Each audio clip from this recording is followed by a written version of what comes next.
call to approve the agenda. Seconded. Moved by Taylor and seconded by Vanessa. Okay. So be a result of the agenda is adopted as presented. All those in favor, please say aye. Aye. Aye. And all those opposed say nay. So there's no opposition. Any abstentions?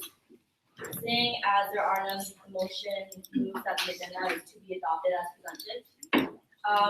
Next part of our agenda is membership, so introductions, new members. Would you guys like to introduce yourselves? Yeah, sure. Starting with the first year, Allison. Okay. Hi guys, my name is Allison. Many of you guys may have seen me around because I usually chill at the lounge and play pool. So if you guys want to talk to me or something, you will see me there. Hey guys, I'm Margarita. I go with Rita. I'm a little sick, so I'm just gonna stop talking now, but I should be on. Hey guys, I'm Catherine. It's really nice to meet you all. Hi Lisa, my name is Ralph with Catherine. I want to get to know every one of you, so. So the next part is my remarks. So before we start the meeting, I just want to say that how when I watched you guys do your alternatives forum, I was really moved because I don't know, you guys did so well. Really, when it was Ryan and my year, it was when we were first years, we didn't know anything. It was really good what you guys did and how you guys did your research, and we're all very proud of you. So welcome. So our first presentation is NIBC. All right, great. So good morning, CUS Board. My name is Carson. I'm Competition Director this year for NIBC 2016. And so I'll just pass it off to my team here to introduce themselves. Hi, my name is Caitlin. I'm the Internal Director this year. Hi, my name is Kobe and I'm the case director. Good morning, my name is Joseph and I'm the marketing director. Hi, my name is Nicole and I'm the Conference Director. Hi, my name is Olga and I'm the Training Director. Great, so this is just an overview of what we're going to be talking about today. And please note that there's an appendix at the back. I will touch on a few things after the presentation, but just note that you can look at that at your leisure. It has a lot of information on conference and the competition. Okay, so we're here today to ask for sponsorship from the CUS of $50,000, and as you may know, that is a $10,000 increase from last year. There's a lot of information here. This touches on the overview and highlights, but next slide, please. So this slide kind of outlines a number of the objectives that we had last year and how we achieved them. Okay, so I just want to highlight a few things here. Lots of information again. First off, one of our goals last year with marketing and for the competition was to expand the global reach of NIBC. And so we were able to solicit schools from across the world, over 100 universities, and these are schools like Yale, Cambridge, Oxford, Stanford. Okay, so we had a good turnout from schools and a good reception from schools worldwide. Another key highlight is the firms and speakers that we were able to bring out. So for a number of you who aren't as engaged in the finance industry, we have some bulge bracket firms, the big firms that do worldwide business, JP Morgan, Morgan Stanley, Merrill Lynch, and then also the big five banks, so Bank of Montreal, CIBC, TD, Scotia. And in addition, so for speakers, we had namely Robert Herjavec and Frank Justra last year, who are two celebrity speakers, Frank Justra being the CEO of Lionsgate, and Robert Herjavec appearing on Lions Den and Shark Tank. I'll now, next slide please. I'll pass it on to Caitlin for touching on how we rank up with other SAR initiatives. Thanks, Carson. So we did a quick comparable analysis with our team and other finance clubs and communities in SAR. That's including the finance clubs, CFTP, FMP, and PBCC. We want to highlight the key points of differentiation that NIBC provides SAR students. And one of our most proud key points of differentiation is our international exposure. So we pride ourselves on our international exposure and reach to the rest of the world in terms of school competitors and sponsors and networking delegates who come. And we're increasing that every year, including this year. And we want to break those boundaries that Sauder has in terms of geographical reach, in terms of recruitment for investment banking. So we want to better position our students so that they can compete against other schools around the world for these job opportunities, and so that they can actually put a face on getting that exposure in person. Another key point of differentiation is the fact that NIBC is not just a 2-day competition and conference, it's a full year experience. So we like to provide our students with a full suite of opportunities to learn and to have applicable skills, which will help them in a real world job for investment banking. And that includes all the workshops, from the valuations, pitch workshops that we're going to have leading up to the event, and the simulations within NIBC on the day of. So we really want to provide an educational experience, but also a career experience so that they actually gain that one-on-one time with networking professionals and delegates. And in fact, our judges and board members actually coach students from this competition and use this as a way to recruit different people because they get to see them in action and they get to know them better in this setting. So they've actually reached out and let us know that they've touched on these students, and that's what we strive to do with Sauder students this year and add even more value.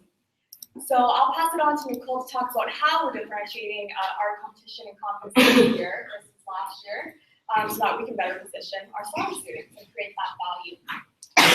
Thanks, Caitlin. So basically, we've been discussing with the team, and we feel that we've developed some strategies that will fill the knowledge gaps on fields that are very important for career and investment banking, and as well as just the finance industry in general. So firstly, one of the things that we'd like to implement this year is a more advanced conference programming that will be targeted towards some of the more mature students, and that will offer them a different experience than what they may have experienced in the past at our conference. Upon speaking with our MDA training, which we partner with and who's on our board, we discussed including a private equity simulation during the conference that will add value for students looking to enter that industry. Beyond the actual event itself, we'd also like to add an additional pre-conference workshop that will be offered to all students, and that will focus more on the fundamental skills that are needed for a career in finance and investment banking. So things such as creating a pitch book and creating Excel models. So beyond these two conference programming and the pre-conference workshops that we believe will add value to all Sauder students, we would also like to include a Sauder welcome that will be held by Sauder representatives, say the dean, say the CUS board, for the competitors at the competitor reception, which we believe will enhance the Sauder brand as well as promote Sauder to students globally. And I'm going to pass it off to you to touch on a few more points. So what is the value of NIBC? As mentioned by Caitlin, as Sauder students, we are at a geographic disadvantage relative to other finance students. We are located far away from all the financial capitals of the world. NIBC allows students to gain exposure to these areas by showcasing their abilities on the international stage. So with NIBC, not only do students get to participate in a challenging case analysis, they are equipped with simulations and workshops that will allow them to better compete with international schools and the top schools of the world. They also get to network with industry professionals in the finance sector. So with 400 students, Sauder students participating already in the event and more to expected, the Sauder community can better expose themselves on the international level. This provides this allows our Sauder community to gain a better image in the international stage. Okay, so to summarize, so I guess a big theme that you guys saw throughout this presentation is, how we're adding value to Sauder students. And, the system that we went through to get this is very systematic, and we looked at exactly where the gaps lie between the student, what we learn in Sauder, and what you need to know in the industry. And so in going through that, we identified two things that we could do, and which is having some advanced programming in the actual conference, which will cater to 3rd and 4th years, that will develop their skills and prepare them for the workforce. And secondly, another workshop that will kind of bridge the gap between technical skills that you need, PowerPoint pitch book building, Excel modeling, skills that aren't necessarily taught in Sauder, and will help students succeed in the workforce. And then also, finally, the other addition that we're making, which is the the Sauder Welcome. Sauder and the CUS have been a long-standing sponsor of NIBC, and we want to recognize that. And all of us, we're all Sauder students. We love our school. We want the world to know that Sauder can put on an amazing event like NIBC that brings people from across the world to come see our event. And that's why we want to have this opening welcome by Sauder to competitors and for students. And so I'll just actually touch on a few of the appendices that we have post page 8. So we've kind of broken down at a more of a high level what that additional funding is going to go to. There's an overview of NIBC event schedule. So this is a tentative schedule of what might occur at NIBC. Some potential speakers that we have connections with and have sent feelers out to. So big thing here is our Canadian footprint and our international footprint on page 16 and 17. So this is, we've pretty much saturated the market in Canada, and we have competing teams coming from schools across Canada, as well as the states.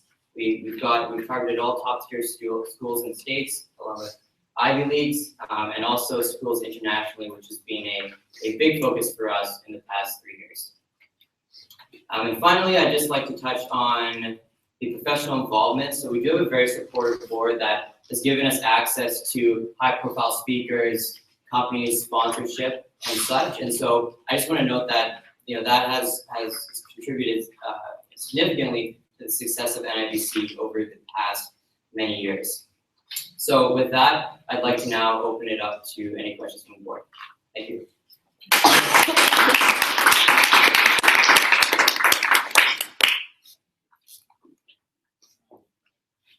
Hi, great presentation, really good and really detailed, I love it. Can you go into more detail of the advanced programming, like what exactly is going on in the advanced programming? Yeah, for sure, I can touch on that. We actually just had a meeting with Scott Powell, who's on our board, who is the president of MBA Training, and they're the ones that provide all of our training simulations, and they have since inception. So upon our first meeting with him, we've discussed that we wanted to go towards the private equity route. So something that we've talked about with him is a bunch of different ways that we can implement that into our conference to run in simulation with investment banking simulation, just so that we can split up the students more advanced versus the first and second years who may not have those skills.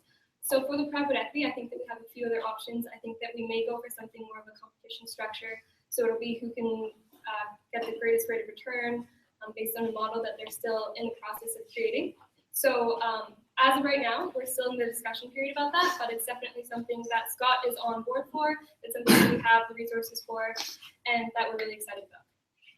And while the advanced programming is happening, what are the younger students doing? It's just going to run in tandem with the investment banking simulation. So they'll both be doing simulations, just one will be a little more advanced. And something to add on to that, the simulation is actually really great because Scott provides it to his international clients on a more advanced level, so he's willing to do that for us and provide that as a service for NIBC too, which is a great opportunity for our students. And also private equity is a common group that many students would like to enter after graduation and even after investment banking, after entering that industry too. So we want to kind of provide that exposure to the third and fourth years who might not understand those little aspects too. Okay, well, I have another question. I'm looking at the additional funding page, and you have 2.6K allocated for the CUS Board competitor welcome. What was that? So that's the CUS that's happening on day 0, and so that's when the competitors come in, they come in the day before the conference actually starts, before they do the competition, and they come in, do a debrief, and so what we want to do is incorporate Sauder and CUS into that. So is that like food? Why? So what the cost is? Yeah. So it's allocated on $10 per basis. So it's going to be some small refreshments, nothing too crazy. And it's at Sauder? No, it'll be at the campus city. Okay. So all the competitors arrive on day 0 on the 22nd of March. So all of this is for food then, or? So it's for food and refreshments. Okay. For the competitors. Okay. Hey, I have a few questions. Looking at your guys' last year budget, you guys had a total expenses of $163,000. and now you're about 225,000. And a big difference I found in the two was the marketing aspect of it. When you guys have this application that is approximately $5,000. 4,800. For that, yeah, and then that's it. And as well, you have the Google Mail accounts, which last year cost $900, but now are costing $2,000. I'm curious why the So I'm not sure what version of the budget that you have, but last We year. have the preliminary budget final. Yeah, yeah, our budget's correct, but from last year. So that, I don't think that, reflects exactly what we spent last year. I'm not sure if that's accurate. I wasn't involved in the planning process last year, but we did, So yeah, the first one exactly is the $5,000 the application. Explain that the cost versus benefit, as well as an increase of $1,100 in Google Mail accounts, which seems like a lot. So first of all, we expanded the team. The team went from 8 people, and now we have 15 people on the team, and so that's expanded that. And then also we have the 4,800. That's the cost of the app. That's actually very low for a conference our size, and so we're able to get a student discount, and also speaking to other people and looking at other options. Those apps can get up to over 100K. But I'm curious, what exactly does the app do? Okay, I wish I had the example on me. But it's basically, so we have a conference prospectus. It almost replaces that.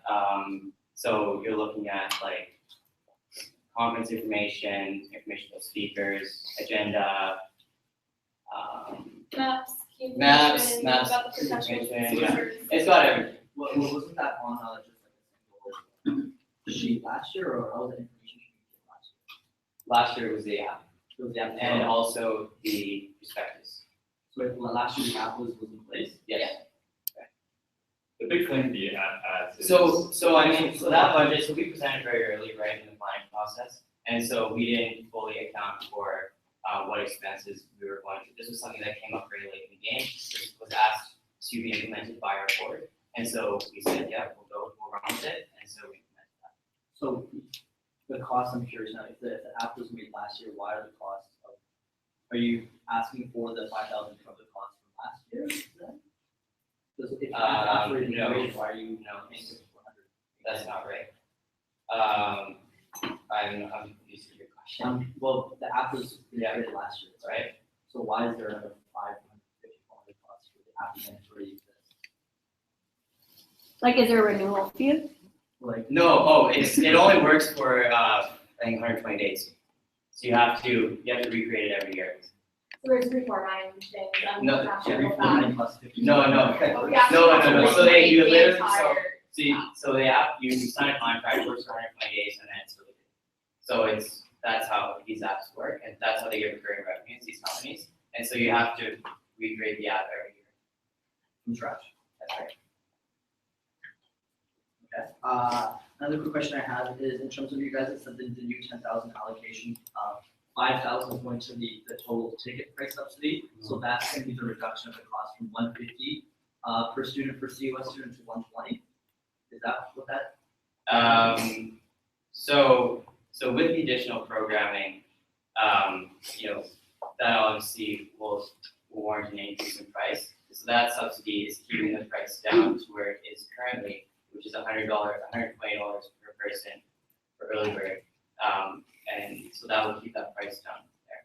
Oh, okay. So both your nice little package here and your budget, you guys mentioned anticipated sponsorship. Can we know exactly who you've actually secured? So if you look at,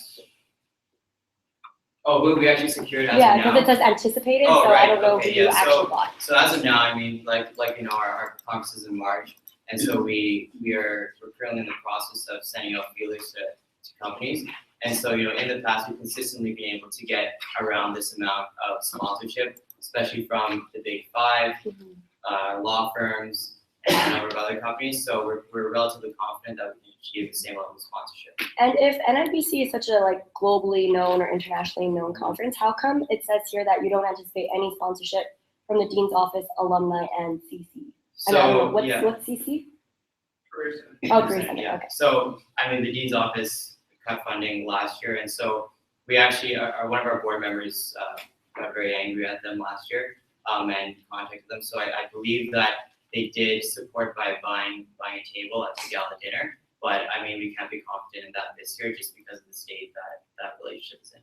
One of the primary reasons was because they didn't want to just support one team or one conference in CUS, right? They didn't want to create any inequality. They want to make sure that they're fair and equitable across all the other services that we provide. So that's the reason that they decided to come funding from NIBC. They want to kind of hone in on the fact that they're just helping one. And is this the number of sponsorship or companies you're seeking out? Is it more than last year, or is it around the same? So it's around the same, but every year we try and expand what we can do. Some companies drop out, we get more companies, so it does end up arriving at around the same amount.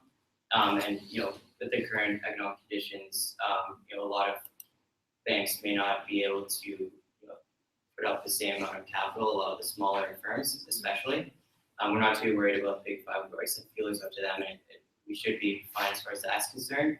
But a number of the smaller entities might maybe have more difficulty. Mhm. That accounts for the volatility. Yeah, and I know that you guys have your conference at Pan Pacific every year. That's right. Do you foresee your conference expanding? Because there's capacity at Pan Pacific. So just like for actual growth purposes, Well, do you see you guys growing in the future? Because you're asking for more funding, and it's great. You're upping the quality, but it's still the same amount of students that are actually benefiting So from I it. think that's definitely something that we're going to be looking at for the future. So we've actually maxed out capacity. Yeah. And so one of the things we're considering is expanding to the convention center. But that's something that is probably going to happen later down the line. Like in a year not- from now, 2 years? I can't speak to next year's team, but it's definitely something that we're looking forward for in the future, because we do understand that we've kind of reached this capacity constraint, and we'd like to Which is accommodate more great. people, which is Yeah. great, right? And we'd like to accommodate more people, have more competitors come down from around the world, because we only have 48 teams right now. Maybe to have increase that a little bit. So that's something we're definitely considering. Yeah, and when you have Sorry, I'm having a question period of 10 minutes, but if you would like to extend it, could we have a motion by At the same time, by another 5 minutes. what was I gonna say? Well, yeah, so we need to vote on Oh, that. sorry. Yeah. Oh wait. Okay. Yeah, Fine. so it's moved by Fred and seconded by Brian. All those in favor of, say aye. Aye. All those opposed, say nay. And all those abstaining, seeing that there are none, the motion is passed to extend pushing to 5 minutes. So with your conference being like very international, pulling all people from different schools, what is the percentage of actual solder students that going to the conference versus the percentage of people that aren't in solder? Become The specifically. conference specifically, Yeah. I believe it's In terms of like ticket sales or something. just ticket sales. Yeah, so we're targeting 144 solder students and about 20 to 30 external students. 230? 20 to 30 Oh, okay. external students. Any other questions? I have a question for like your spreadsheet or budget in meals. So it was like 200, so there's an example. So 200 units of students times 10 is 2,000, and then you multiply it by 1.3328. Is that tax or is it like? That includes tax and a buffer, so that's our base case. So it's like in case there's no students. Sorry. No, And and just yeah, to and add it also also, contingency plan, in case Yeah. there are any things that come up that we do need funding for, some kind of emergency that we do need something there for. How do you determine that multiplied factor? Budget? yeah, so some multiplied factors being applied in the past. And so it's just been a precedent that we've used that is well for us. It's 12% tax rate, and then the residual is just to account for any risk that might be involved, any sort of price inflation that might happen with our caterers. It just depends. We want to make sure that we do have enough funding to cover that for each students. Hey guys, yeah, right here. Yeah. I've got a question about page 7 of your budget. Just a idea of what's surrounding it. So it's in the operating expenses, which are under transportation and supplies and stuff. Yeah. So underneath domestic supplies and spending, there's a subject called team, which is $2,000. I'm wondering if it's that as well. Do you mind if I? Yeah.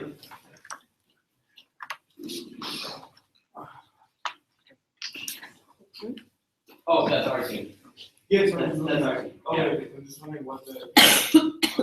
So that's, just general team development, dinners, also planning for any extra expenses that we might have to incur, on the NICC day, or, apart from that, I mean, we work very hard as a team, and we've been really nice, so sometimes we might have to take a taxi from downtown for working with the board, instead of counting things like that.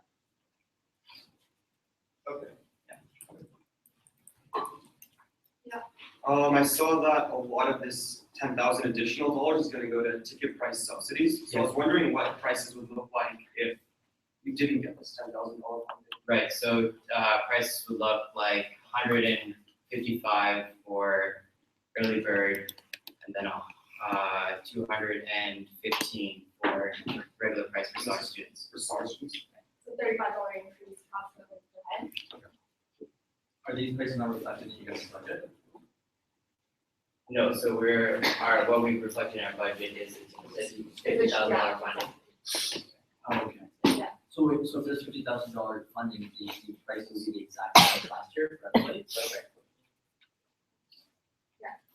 One of the problems that we've been considering this year is that a lot of the things that the CUS funds, students don't know that the CUS funds, and exposure has been a huge issue.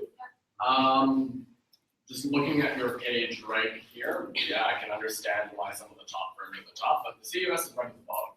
And the chances are people don't know that we're giving you almost over 5 times what anybody else is giving. Can you address that? I mean, so we can definitely work with the CUS with that and addressing that, and, whatever. It's gotta look like that. Right? Change it to Yeah. that. Yeah, exactly. Who's your marketing guy? You change it to that. We're actually introducing a CUS level on day 0, right? And that's why we want to bring in some CUS or SAR faculty or executive members, including Vanessa or the dean, so that people are well aware that we are backed by the CUS, we are backed by SAR, and our school can put on this great event. So that's the reason we are introducing that this year, for sure. We can definitely address that And we will on the address that website on issue. the marketing, yes, absolutely, after funding. Sorry, just a real question. Sorry, I'm just comparing between your guys' last year's budget and this year's budget. I don't know if you guys looked at that, but I'm just noticing what I think is like budgetary slack in terms of printing increase from 1,200 to 3,500, and it's one line item you have ABD4, which used to be 10K. So you'll actually notice that our revenue has actually increased as well. So a lot of that increase has come from the other revenue that we've earned, right? Not necessarily the solder funding. We've kept relatively constant what benefit that CUS funding has given to solder students. But that's why we'd like to expand the specific solder focus that we do employ this year. Okay, so Right, so, if you don't like the fact that we increased our printing by, $1,500, then, it's coming from our other revenue sources, not necessarily, 1,500 of solder money is going to printing out, competitor booklets for the first round case. And we have the workshop, right, which will include more printing as well, so we're accounting for all that kind of the increases. It's not a cheap price to print. how about the 10K increase in decor? What was that exactly?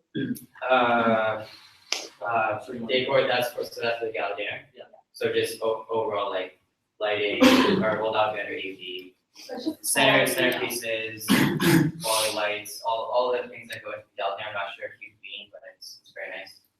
we're definitely trying to improve, everything within the internet, from quality centerpieces, student lighting, AV, all those things cost quite a bit of money.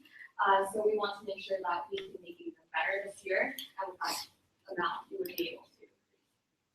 So question period is over. Would you guys like to extend it for 5 more minutes? Could I get, if you guys want to, could I get a motion? Motion by Ryan, seconded by Rajiv. And I need to vote on it. So, all those in favor of extending time for 5 more minutes, say aye and raise your hand up. All those opposed say nay. Seeing as there are, any abstentions? Sorry. Okay, seeing as there are none, the motion to extend for 5 more minutes is approved. Just look at the competition price. You have 1 unit for 15,000. So what is the price and why is it cost so much? I'm looking at the budget. Competition price, 1 unit for 15,000. Oh, that's the competition prizes. So our competition prize every year is a $15,000 prize pool. We just split 7,500 for undergrad, 7,500 for grad. Has that been consistent? Oh, sorry, not. Yeah, yes. Oh, Yeah. It's okay. Yeah, has it been consistent? It's been consistent. Any other questions? Last call, any other questions? Seeing as there are none, thank you for your participation. Thank you very much. Thank you.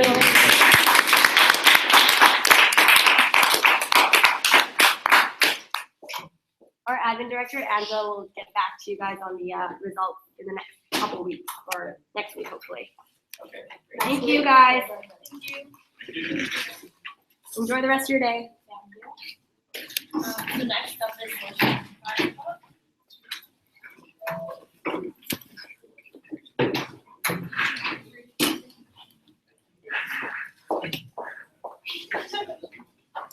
And BOD and exec, board and exec, if you guys have Slack, you guys should go on it because we were actually discussing a couple things on it. Oh, Jared Freeman's here. Yeah, what's up? Hey. How was that? When? What? Go grab yourself some sushi, homie. Yeah, go get some. I fucked up and I didn't bring plates, but you can bring it to the So like to our new members, You can. I know it's like Should we call them? super intense. I know when like I was listening to it, I was like, what's going on? So essentially what happens is like usually people come to the CUS for money to fund for their stuff.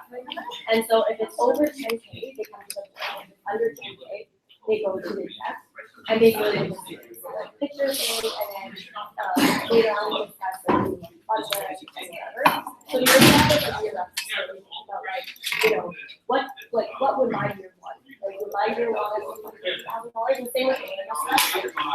I know that like it's necessary to ask questions, and I want to accept you guys too, but just so you know, like this happens a lot. But yeah.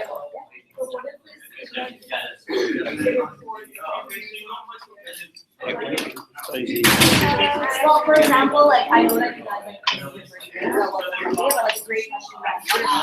What about like you guys? Oh, sorry. Right, because one year there, there's more sushi because everything that works, like all the money that the CUS has is really like student money, right? So every time you pay your fee, you pay like a bunch to the CUS, and you decide how to slide. So we have like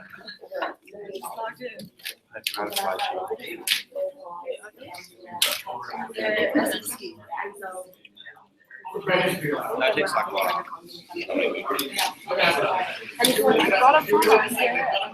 Okay, well, no, but we've got like, we're on $1 million worth of money. operating revenue, shut up. Dollars. That's a Please go away. Okay, You anyway. guys can set up. Yeah, I know this is like a bit more mature conference, but this one. Not sure, but it's more.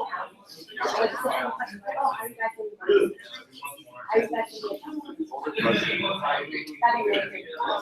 Check out those questions, but attached to the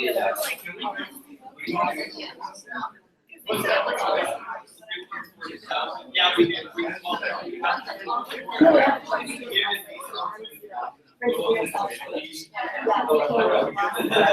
Guys, for your email, I just sent you. How are you? Good. No, I'm excited about your presentation. Alex. Yes. Can you? Add their emails to Slack now. Yeah. Hey guys, you guys mind sending me your emails to alex.lee@cus.ca? Thanks. Thank you.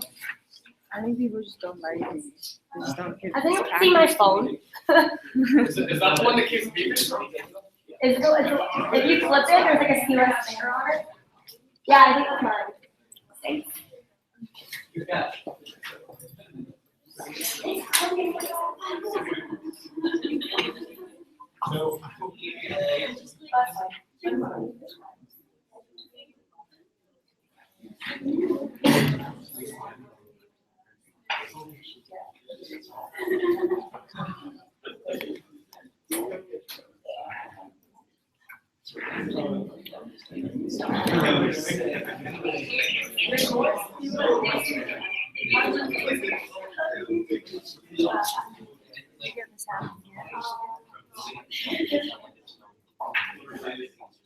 But yeah, okay. But if you have to just apply.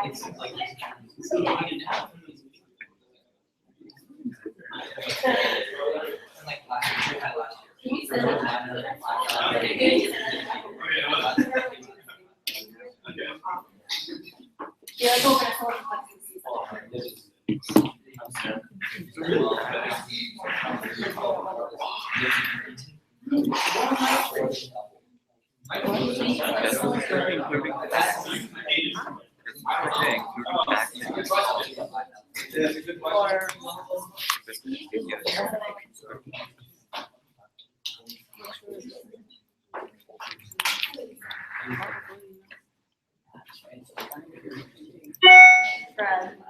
the website thing was a good question.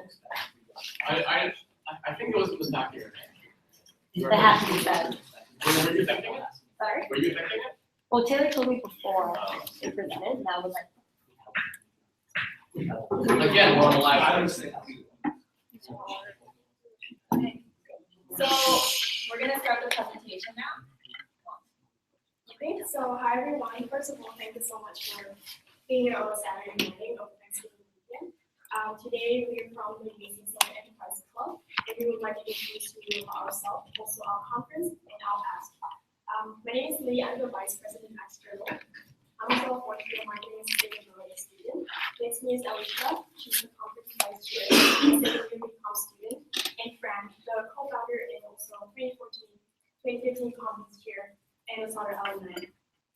So first of all, let me tell you a little bit about us. Our vision is we bridge discipline, we unite students and social enterprise, we create change makers. Our mission is to educate, inspire, and empower students to make sustainable positive change in the world. We were founded in 2012, and now we're going into the fourth year of our operations. We have a network of more than 1,000 students, and due to our conference success from last year, we were awarded the Top Swan Club for 2014-2015 by the CUS. We have worked with more than 25 enterprises and also organizations in the past, including MedCity, also Kiva, which is the largest online platform for microfinance in the world, and the Sauder Social for Innovation and Impact Investing. Up to date, we've had more than 900 likes on Facebook and over 1,100 email subscribers. So let me tell you a little bit about social enterprise, what it is really. It's a business that works for a social or environmental purpose, which means that the triple bottom line is very well embedded in the business of people, planet, and profit. Also, social entrepreneurship is the practice of combining business innovation, resourcefulness, and opportunity to address critical and social environmental challenges. So I want to pass on this on to Fran to talk about our last year's conference success. So yeah, I'm really proud to say that last year's conference is really successful. We sold out 200 tickets a few weeks before the conference itself. We worked with 20 social enterprises in Vancouver and really supported them and showcased them at the conference. About 70 to 75% of the attendees were from Sauder and the rest from different different faculties in UBC, and even some working professionals. So we had like 20 really amazing speakers and even high-profile speakers like Taylor Conroy of Change Heroes, and Matt Finer, who's the co-founder of Kiva, as Lee mentioned earlier. And we put UBC, Sauder, and SAC on the map in this really fast-growing social enterprise field in Vancouver and even in other schools and universities around the world. So the CUS students, how did this benefit them last year? So we saw after like 3.5 years of boothing and talking to students and interacting with them, that there was definitely a growing interest in social entrepreneurship. So we wanted to make a flagship event to reach out to as many people as we can at a single event in a single weekend. So this gave them the insight to the field, this inspired students, like a bunch of them came up to me after the conference saying that they wanted to start their own ventures or they want to be a part of the field. And we're also really proud as a club that we inspired the first social enterprise course in Sauder. So that's something we're really proud of, and we worked with Dave Moore on that. And yeah, social enterprise, we showed that it was attainable for students to get into the field. We showcased a bunch of Sauder students as well as UBC students who started their own social ventures, such as like Logan Graham and Kinsey Powell and other people. So other metrics, I guess, and like other success measures of success is we gained 300 more likes on Facebook, and our team grew almost double from 15 to 25 people, and about 90% or all of our new execs had their first real experience at the conference last year. Now I'll talk a little bit about this year's conference. It's limitless. So our theme is limitless change because we live in a limitless world that's constantly adapting, and we want to show students that they can positively impact change by pushing their own values. So our aim is to connect delegates with the tools and mentors needed to accomplish their entrepreneurial vision. So social enterprise proves that change is really limitless and it can be applied to all fields of study within business. Our conference will be held on March 12th, 2016 in the newly constructed UBCS from 10 a.m. to 7:30 p.m. So it will be a full-day conference, including another session. So our aim this year is to have 350 delegates as opposed to last year's 200, and we're going to invite 25 speakers, including a representative from Deloitte Social Impact, Liz Green from Man City, and more. Our opening keynote will be Nikki Agarwal, and our closing keynote will be Joe Roberts. And we aim to have 75 networking professionals to give students a 1-to-5 networking ratio to really connect with social entrepreneurs on a more personal level. So our conference sessions will be as follows. We'll have an opening keynote followed by exploration forums, and then change maker moments, which will be CUS or Sauder students who will share their own social enterprises and their journeys and how they overcame it. Then we'll have an interactive panel discussion followed by a fireside chat, then our closing keynote and a networking session. So here's our opening keynote, Nikki Agarwal. She was also on Jimmy Fallon, so she's pretty cool. She was author of Do Shit, so she was named one of Forbes' top 20 millennials on a mission. What makes her so interesting is that she is a serial social entrepreneur at such a young age. She has founded a number of social enterprises. So Think is a sustainable high-tech underwear company. Then Wild Pizza, which is a farm-to-table restaurant in New York City and also expanding to LA. Then we have Super Sprout, which is a nutritional education program for young children. And her book is Do Cool Shit, which is a book on her journey to entrepreneurship and social entrepreneurship and all the limits that she overcame. And then our keynote is Joe Roberts, who's actually very interesting because he's nicknamed the Skid Row CEO. He was actually a homeless addict living in Vancouver, and now he's a CEO, author, and professional speaker.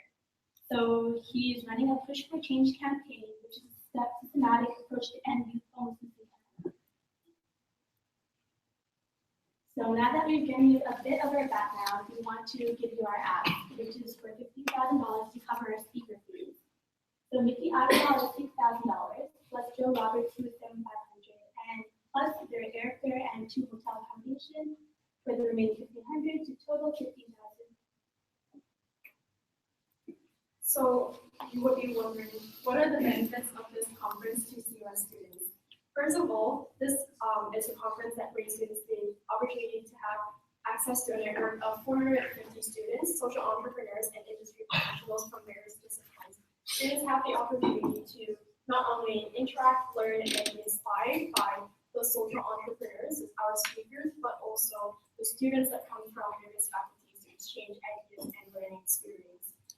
This conference also supports the growing interest in social entrepreneurship in Sauder. In particular, we already have a module on social enterprise in Common 101. Also, we have an entrepreneurship option and sustainability concentration in our school. And because of the success that we established last year, this year we have a new course in social enterprise, COM 386E, which is taught by Tamar. So altogether, this conference will help foster the social entrepreneurship community in Sauder and UBC. But otherwise, students also have the opportunity to be inspired and learn more about social entrepreneurship, which is creating change within bigger companies and making people decisions. Now, moving on to the benefits to CUS and Sauder. First of all, there's been a growing movement towards social entrepreneurship in a lot of business schools. So this conference will help to differentiate Sauder that as a school that fosters social thinking in students. Also, it aligns well with Sauder's launch of the new Peter Gillis Center for Business Ethics and with other Sauder programs such as the Art Initiative, Sauder Center for Social Innovation and Impact Investing, Sauder Social Entrepreneurship, and yeah. We already partnered with all these programs last year, and we're planning to continue our partnerships this year to be exposed to more students. And last but not least, it's the marketing and promotions opportunity for CUS and Sauder by being part of this conference through our social media channel, our conference programs, and the conference itself. So that's a wrap. We would like to thank you for listening to our speech, and also we're confident that this conference will help to increase the impact of social enterprise to the Sauder community, but also reinforce the Sauder's reputation as one of the most innovative and progressive business schools in the world. Now we open the floor. I just have a couple questions. So when you said the $6,000 that's 7,500 fees, are those fees to cover the speakers? So then their playing fees and all that goes in there. Sorry, I wasn't clear on that. I'll just briefly explain. So the $6,000 is just for a speaker fee, and 7,500 is for Joe Roberts' own speaker fee, and then the airfare and accommodation is separate. So we'll be providing that, and we hope that that will be approximately $1,500 each. No, in total. Oh, yeah. I had a question about that. Did you update that? Because on the budget, it says speaker fees is $10,000. Sorry, is that the one that we submitted to CUS? Yeah. Part of the application? No, it's like the budget that's like orange, and it's the only one I have, like that one, yeah. It says $10,000 and it says your profit loss is, oh, sorry, no, yeah, so it says $10,000. So I was just wondering, like, why is there a $5,000 like discrepancy? Like, what did you? Really? It says $10,000? Sorry, yeah, so the one that we submitted to the CUS as part of our application has been changed a bit. So the more updated one is the copy that we did today. Oh, okay, I'll look at that then. Okay, I was confused. I'm gonna start a speakers list, so I'm gonna have, Raffles, Tyler, and you. Oh, Richie's and, right? Yeah. So Raffles. Okay, so, just kind of curious, what value or information does your $500 event have give that paper handout? So last year we actually used get.org, and we're considering using that again. That was really to organize people's sessions, because we had a number of different exploration sessions, and this year we're actually going to have 10. So everybody needs to be divided and know which room they're going into, and they actually pick their own sessions, so whichever ones they're most interested in, and Dan actually used Get App last year. So It was easy, it was really easy for logistical success. Like if you had different things happening simultaneously, just to organize everything and everyone. And it sounds like there's no other way to disseminate information. There is, but this is a more efficient way, and if we want everything to happen online before the conference, we have to, so people have a chance to review everything. So this is a.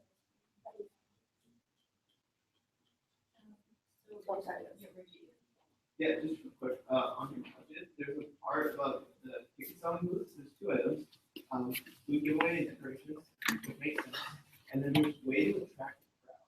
And so there's $250 towards that. I'm wondering what is that? Last year during our ticket selling event, we actually sold out the majority of our tickets during that event, and we had a tent, and we were planning on having different. So we ordered a banner that was like over $100, and we were planning to do that again on a larger scale because we're also marketing to a larger audience. Yeah, just to add on to that, we were mainly in a form of experiential marketing. So that's why we feel like it's because of our scale. So what's the difference between the way to attract and the decoration? So decoration would be decoration for the booth, but also way to attract would be, let's say we have to hire, just let's say a music band or anything for marketing purposes to come and attract the crowd more, or maybe like a person having a mascot standing next to our booth. Okay. Yeah. And we're still in the process of planning, so this hasn't been finalized, but we would definitely be willing to send you more. I'll just suggest if you guys are going to do a mascot, you might want to just say something from your club. Great, yeah, so definitely. Great, yeah, just want to clarify that. Thanks for the presentation, guys. It looks like you guys have a bunch of in-kind sponsors, like you guys have a ton, which is awesome. But you factor the $3,000 you get from in-kind sponsorships into your total revenue. And that's not really liquid money you could use to cover your total expenses. And right now your revenues are $40,000 and your expenses are $39,000. So I'm nervous if you guys don't actually have enough liquid money to cover your total expenses. You're running a deficit of $3,000 because that in-kind sponsor is not like money you can spend to cover your expenses. So based on last year's experience, we were able to get around the same amount of and we think it's the relationship with our sponsorship. So this year, that's actually a very conservative estimate, and we're hoping to even gain more from the activation. Yeah, just what I'm saying though is like that's not money, right? In-kind sponsors. I think that is money. Because it covers our costs, for example, marketing experience or food vendor, we try to work with them as a partner to give us subsidies. Okay, I get that. And so that is factored into your cost as well. Okay, that's I understand. Thank you. Yeah, yeah, we put the cost in it. Thank you guys for your presentation. I think it provides a lot of value to our students and the UC community. So I've actually got 3 questions. The first one being, so on marketing and event experience expense. Has iPad being purchased for raffles? I'm just wondering, is that necessary? And what is that if no sponsor? How does that work? So last year we actually also gave a raffle for tickets to us there, and we thought that was really an incentive for people to buy tickets. And so it's not necessarily necessary, but I think that's more dependent on what our VP marketing wants to do for her marketing promotion. Okay, and I just want to know more detail about the conference day photo printing station, which is 2,000. That both with backdrops and. Yes. So that would also include backdrops. We actually have our own photographer on the team, but it would include. Last year we did order a backdrop, and we're hoping to change it this year to change depending on our theme, and also the necessary, other accessories for clothing. And last question is, I looked at your slides on conference speakers. So you guys have people from Deloitte Social Impact, visiting from Density. Is that confirmed? So those two are actually confirmed, and that's why I just put them up there, but we are contacting, or in the process of contacting many more. So those are just two, ones for our panel discussion actually that we have confirmed. So next was one.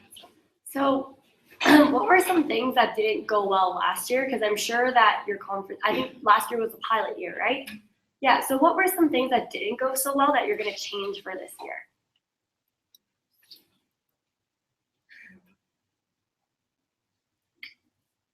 I think that the networking will be a lot more, I think, focused on this year. So last year it was very just like, we had some time allotted for networking, but not a real structured networking session. But I think this year they have like more structure up their sleeve and just like varied activities for networking. It's great. So just to add on that, so last year our networking session was actually during lunch, so it was really hectic and it was hard for delegates to really connect with social entrepreneurs because they were busy getting food and we only allocated half an hour to that session. So this year we're actually going to end the conference at 5:30, which is when a closing keynote will happen, and then we'll have half an hour to 1 hour transition period, and 6:30, 7:30 is another session. So we're going to have separate speakers for a networking session, which our conference directors are actually working on, and we're going to have separate appetizers for networking session, and it's going to have a lot more structure. There's going to be actual activities that delegates can participate in with social entrepreneurs and industry guests. And the 350 delegates, is that more than last year, or like are you guys increasing the numbers, and by how much? 150. Okay, I see.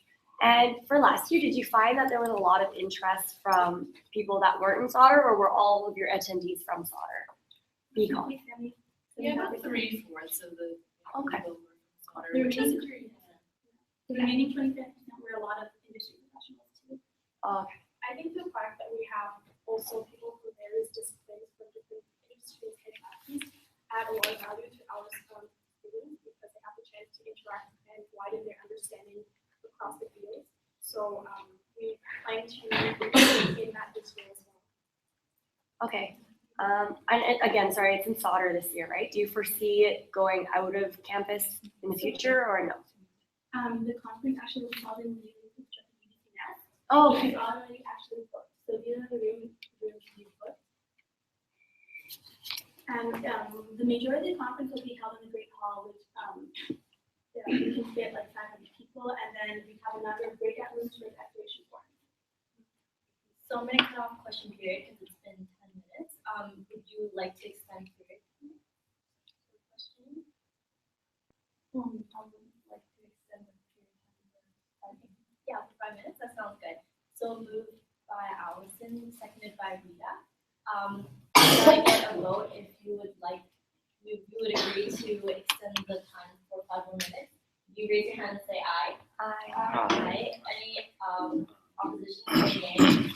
Any abstentions? Seeing as there are none, it's been approved to extend time for 5 more minutes. So I'm gonna put Lisa, Rita, and Allison. Adding to Vanessa's question, I was wondering, so I think it's great during the conference and also the talk is like incorporating and helping like the courses in Sauder as like sustainable courses and stuff. But under like when you're doing the presentation, you're like, so how the Sauder students benefit from this, right? And one of the things that caught my eyes were that you're trying to differentiate Sauder from many other competitors and other schools. And I was wondering what's your overall plan for the future? In the future, like how to really differentiate Sauder with the sustainability and what the club is planning to do for that. Really great question. So because we have all these programs for entrepreneurship and also social enterprise in Sauder, we really planning to tie our conference well to support all of these courses to help our students have a better understanding about social enterprise and social entrepreneurship. So we have done our research and definitely several schools in the world that have had similar programs, but especially in the West Coast, we want to establish as one of the best business schools that offer these programs because there hasn't been any other business school in the West Coast that have had anything similar like this. So by starting out early and well, we're confident that our programs would be one of the best ones. Besides like creating more like better courses for sustainability, is there anything else that you're trying to differentiate our school from other schools? But like they also, as you said, provide like sustainability or sustainable entrepreneurship courses. So besides the course part, are there anything that you're trying to implement to differentiate our school? So our colleges will have a lot of different workshops, and we mainly do role play. So we bring a lot of social entrepreneurs and students together and help them to explore external opportunities. For example, students have the opportunity to explore mentorship, also maybe working opportunity at those companies and networking opportunities as well, obviously. So on top of that, we also have other events during the year to lead up to this conference to prepare students for the conference. And I think some of our club members are doing things outside of this, I mean, besides the conference, but within Sauder, like helping shift curriculum for various courses in Sauder and just like helping really establish the Center for Ethics at Sauder, which is great. I mean, like after the financial crisis and everything, I think it's just good. It's really good. And sorry, just to add on to that, I think our purpose is to build and foster a community of social entrepreneurs and not only Sauder and UT. So by having first of all the conference and all the other programs around it, it really helped to foster this community in different ways. So next is Rita. Hey guys, thanks so much for your presentation. Great. Just in terms of like the conference in general, I was wondering how much time is allocated for students to actually engage and interact with other students and speakers, or is the majority of them going to be watching? So here's our itinerary, and for most of the keynote and change room promoting students will just be listening, and I'll really set the stage for the rest of the event. So after a short lunch break, where students can also interact with other delegates, we'll have our exploration forums around 3 p.m. So that's going to be a really key moment for students to work with social entrepreneurs on a close and personal level. So there'll be approximately 35 students in a room with a social entrepreneur or representatives of that company as well, and they'll be given a case, mini case, to evaluate and try and brainstorm innovative solutions to for a social enterprise. And afterwards, we'll give a short presentation and really be able to ask the social entrepreneur questions on a personal level. Sorry, just want to say that in terms of delegate from the CUS, how many are from first year, second year, third year? For this year, Well, in general, from your first pilot conference, how many? Yeah, a lot of them were first years, second years, if I remember right. I don't remember the exact count, but if I remember correctly, a lot of first years. But also a lot of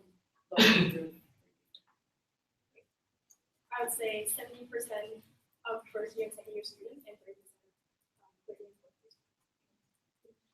I'm gonna add you to the list, but 5 minutes is up, so I'm gonna have to ask you, do you guys like to extend some time again? So, yeah, so moved by Catherine, seconded by Vanessa.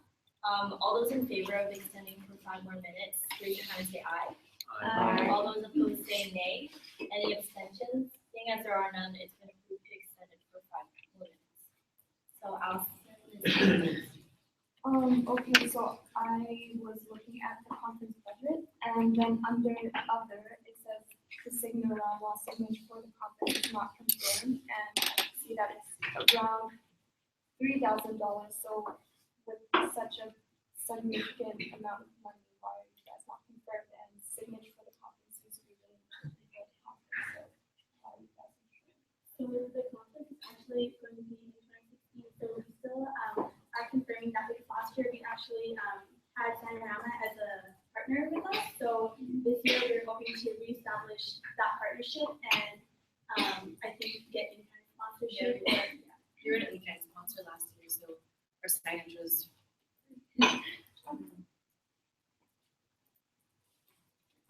Yeah, I've just been looking at the budget, and especially also I'm looking at the food, like the consistency of your estimates for like delegates. So like once it's 400, once it's 450, once it's 425. I personally I didn't like that budgetary slack. I noticed some items are like, oh, it's 9 per head and it's 450 or 450 for 9 each. That should be 4,050, but he's just putting 4,000. So it's just like the difference amount. I feel like you should just present the more accurate information. And okay, there's one more question. Like,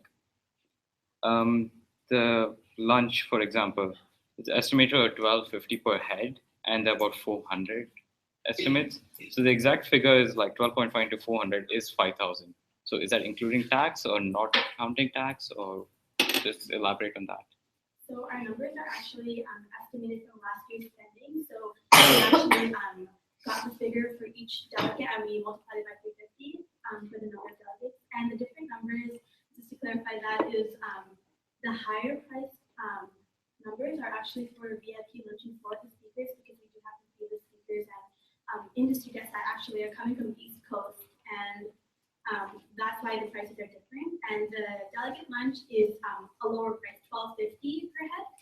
And the $9 per head is actually for appetizers, because the networking session food will be different from our delegate lunch. Okay, and does that amount include tax for sure? You know? Okay. Okay, so next up is Debbie. Okay, I have two questions. The first one, I'm looking at the budget for that you guys provided, and under the marketing and event experience, the first one is promotional videos, human SEC logo, and speaker interview lead up. I want you guys to expand on like what that is. What is human SEC logo?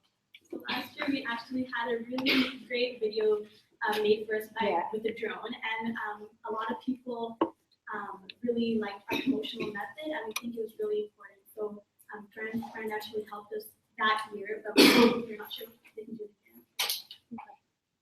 So just to clarify, the 250 is to hire the drone to film, or? The second question I had was about lunch.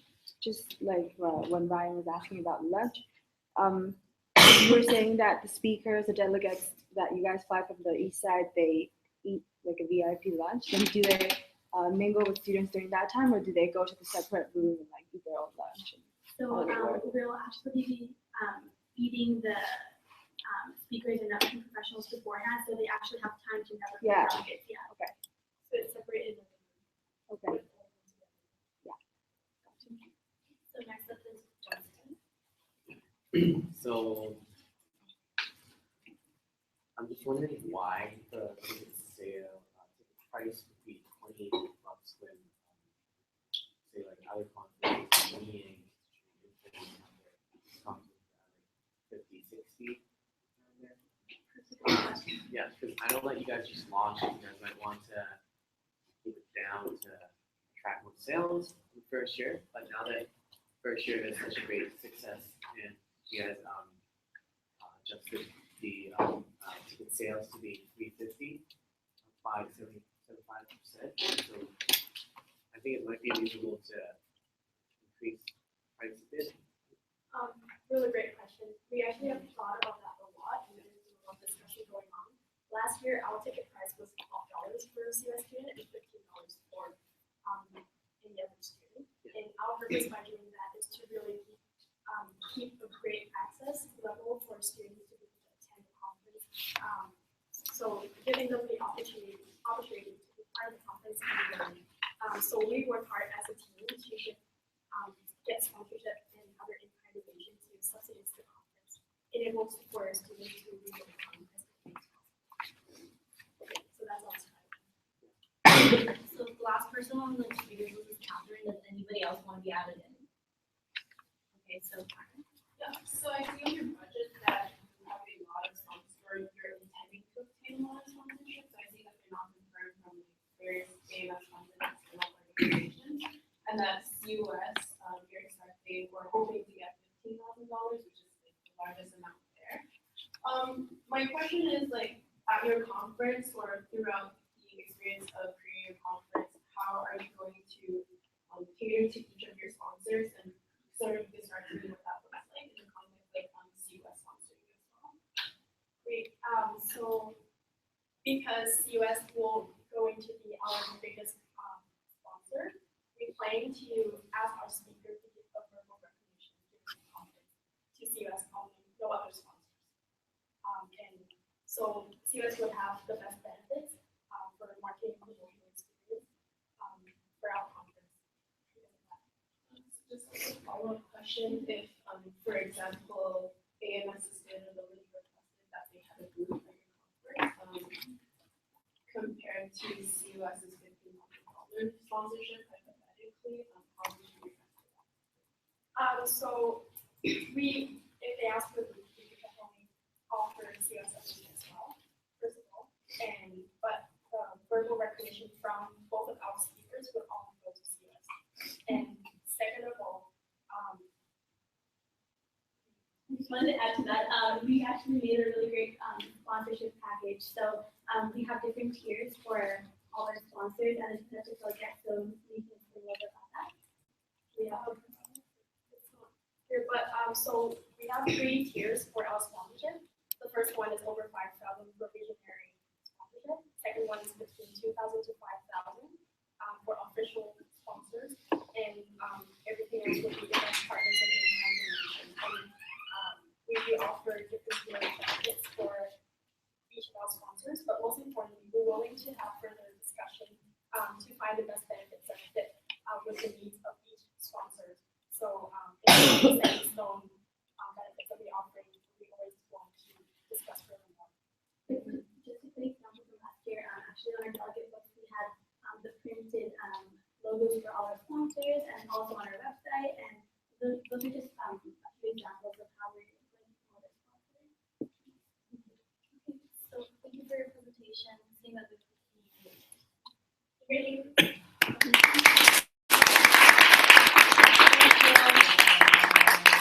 Nice slide deck. So the next item on the agenda is performance review procedure overview. I think that we have raffles. But before we do that, everyone make sure you get on Slack, and also our admin person's not here today, and he's going to be recording a minute via live stream. So if you're going to speak, make sure you're projecting your voice and make it super loud. Yes, please, especially if you're sitting on the further side of the room. Yeah, try to enunciate your words so it makes things easier for Angela.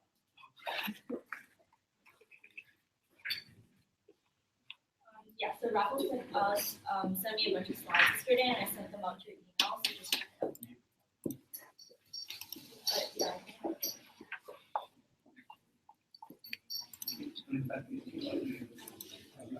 So just to bye, thank you. So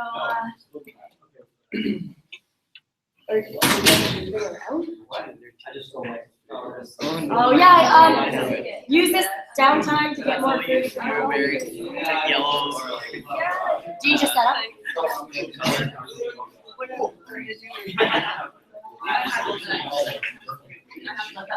Can I go wash my hands? Watch that movie. Are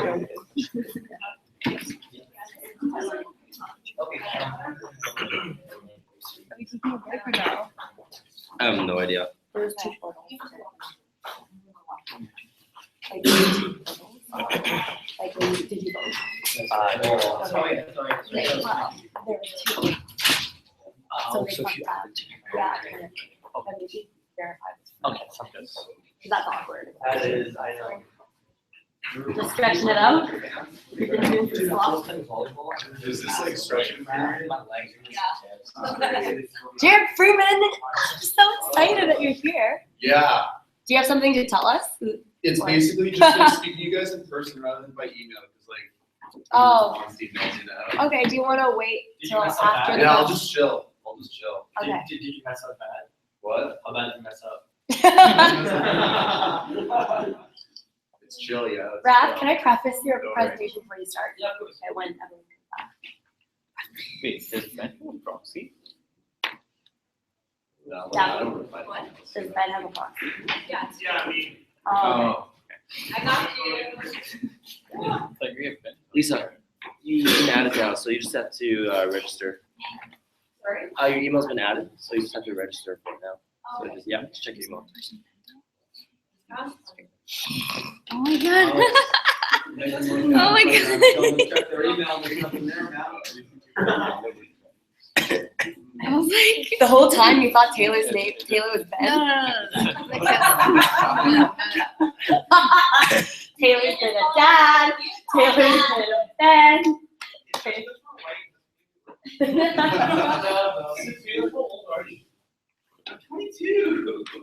Yeah, What really? He's not that old. Wow. He just looks old.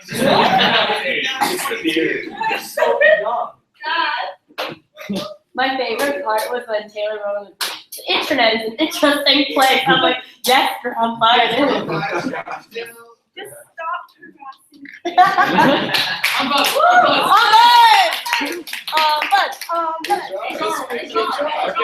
Rachel, do your job.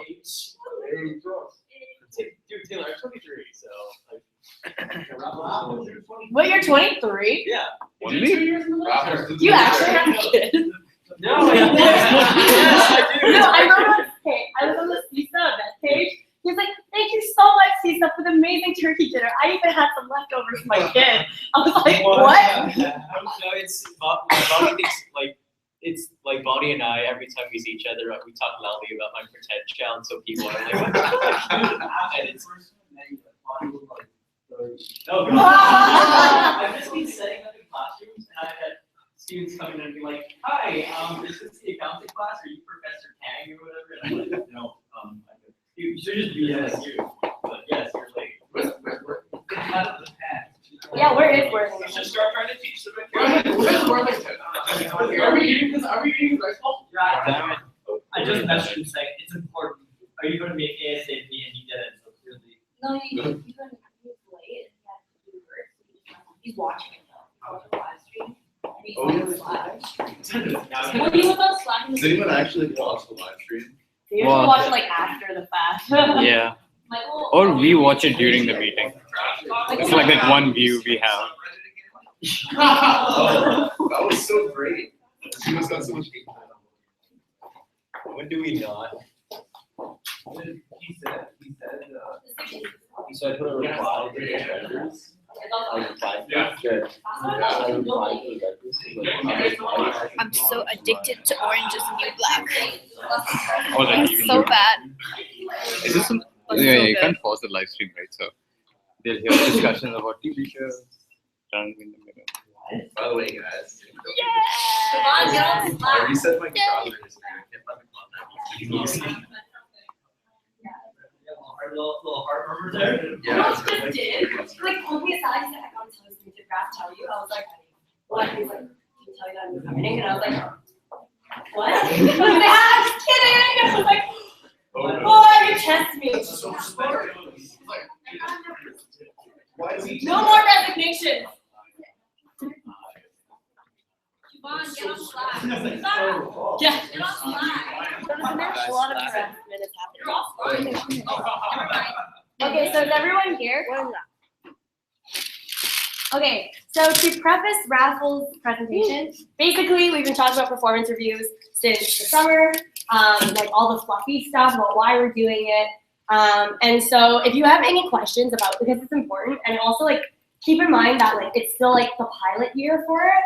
So, you know, don't be like super stressed about it. We're just starting it off just to see like where it goes and if it's actually effective. Raffles and I have discussed if the performance reviews end up doing more harm than good, we're probably going to cut the initiative. But we just want to try it out with you guys to see if it actually increases, you know, efficiency and growth in the organization. And so Raph has actually already talked to like HR, his team about the performance review to get people on board.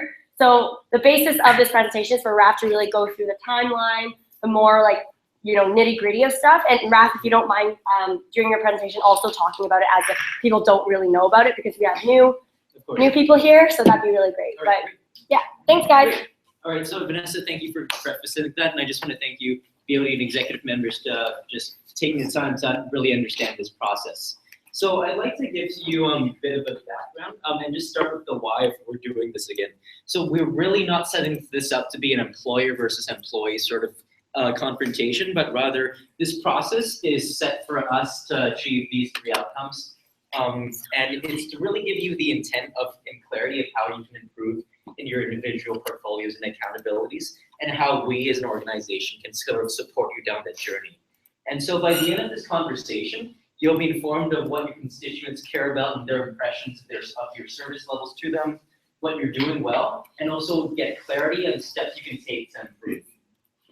This is also an opportunity for you to tell Vanessa, myself, and the rest of your organization and your peers about ways that we could do, different things we could do to support you better, and also to address any of your ongoing concerns in an anonymous way. So for our new members, new VP Marketing, our new AMS and your reps, we, since you're new in the role, we don't have, obviously, it's not fair for us to conduct one for you, but we'll also be gathering pointers from your peers and your expectations and the things they expect out of you. So this is just a brief timeline. It's a 3-week process in which you're only going to be heavily involved in one of each. So in the 3rd week of October, my team and I will be reaching out to for the executives, the people underneath your service line counselors, and the people underneath your portfolio to gather solicit feedback on your service line ratings, your support to them, and your overall portfolio health. Vanessa and I will be consolidating your feedback of your performance review forms that have been attached in your email. And for yourselves, all you need to do is just register for a 20-minute meeting if you don't. The actual performance review conversations will be in the 4th week, the 4th and last week of October, in which you'll be attending the review and also coming prepared with a bit of feedback for Vanessa and also your peers on what they could be doing to help your life easier and what the organization could also be doing better. And finally, after the first week of once that's done, we'll be collecting that in just an archive and record just to track your personal development growth over time. And we'll also be sending out your feedback email from your peers of what things they want to see improved. And again, all this feedback from your peers is going to be gathered and shared anonymously.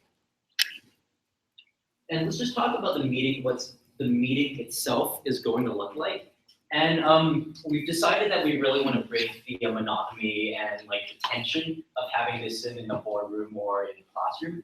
And we're going to be getting at a table at the Mercant and just having a conversation to really like open forum and catch your place. So we're going to keep it casual, come as you are. There's not going to be a dress code.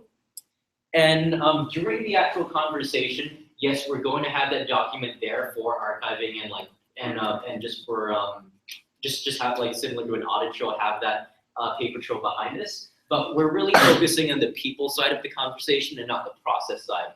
We're not doing a good job of just go down line by line of every single one of their categories, but we're just really looking for that organic conversation and just using that document as a way to act as the way to frame and anchor a conversation.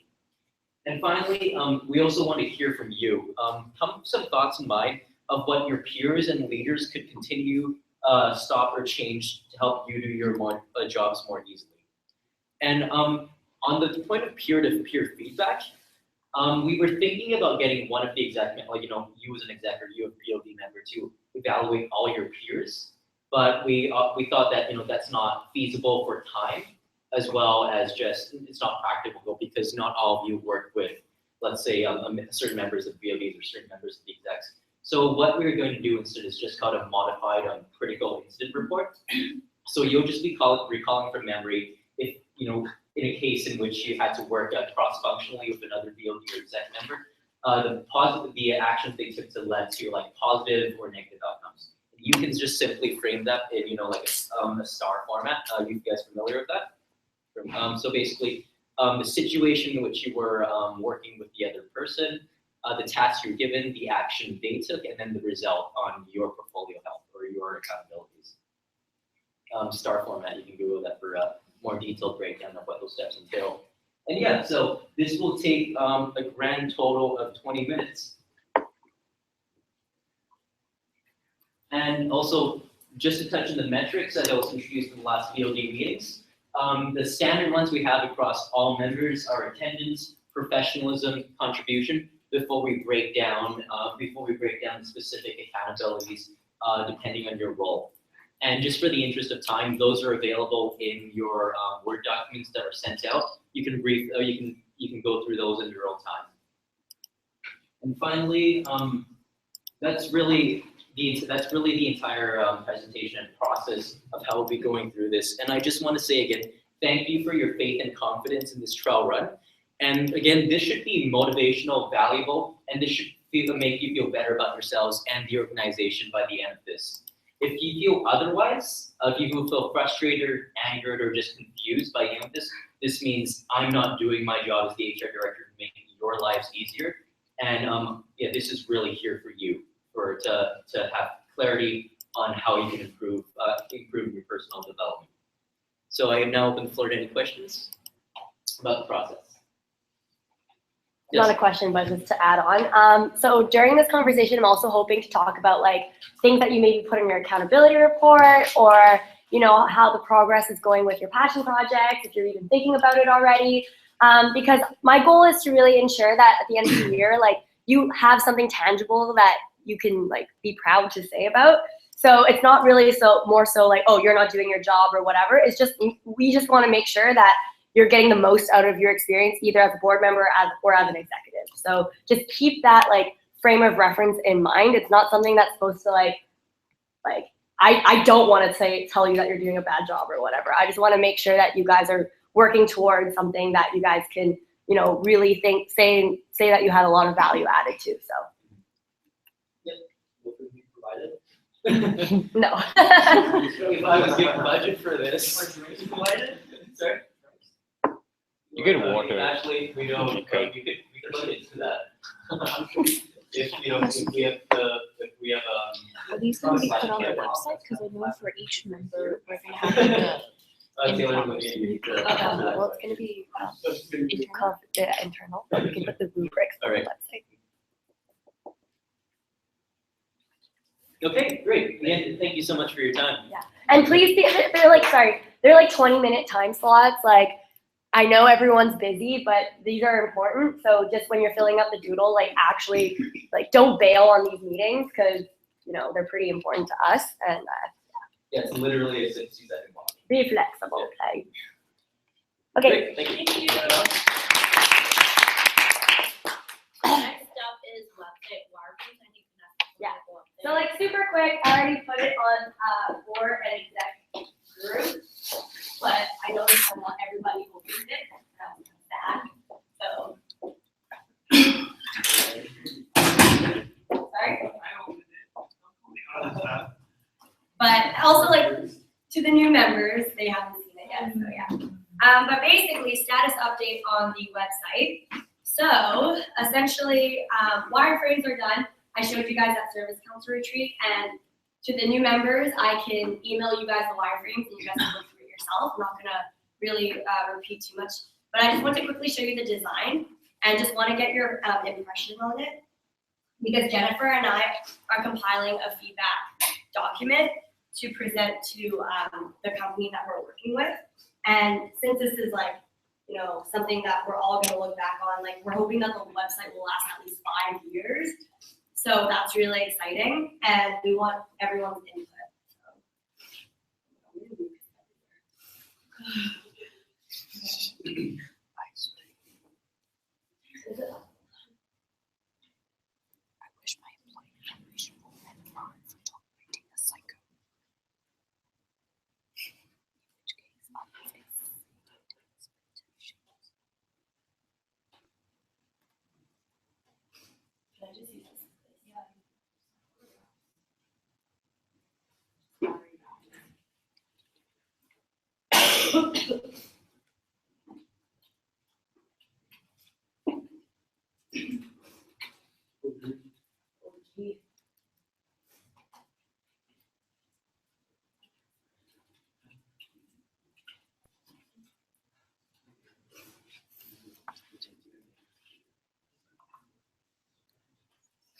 What? Why?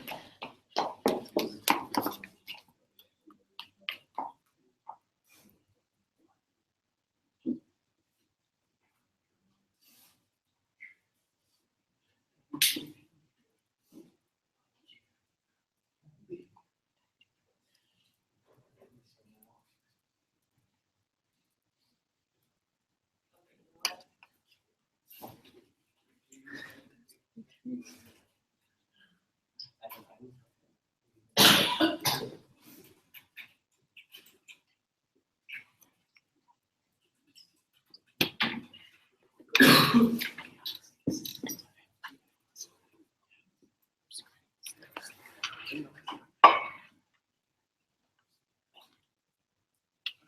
really need to change your cover photo. It's been together for too long. Okay.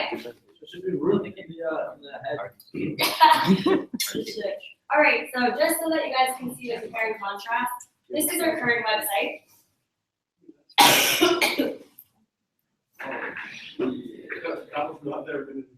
So this is our current website, and as you can tell, it's pretty outdated. It's looks like a blog more than a website. It's not really image focused. It's not really on on point. It's not on fleek. Like it's like a grandma website. And a huge reason why we want to redesign our website, just so that we're aligned, is we want students to start using our website as like a main point of information rather than using Facebook all the time, because like although we're all on Facebook, it's not really something that the CUS should be more focused on. We should be still focusing on the website and to gain more traffic in terms of students using it.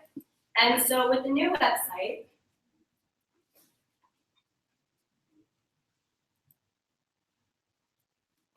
it will look like this.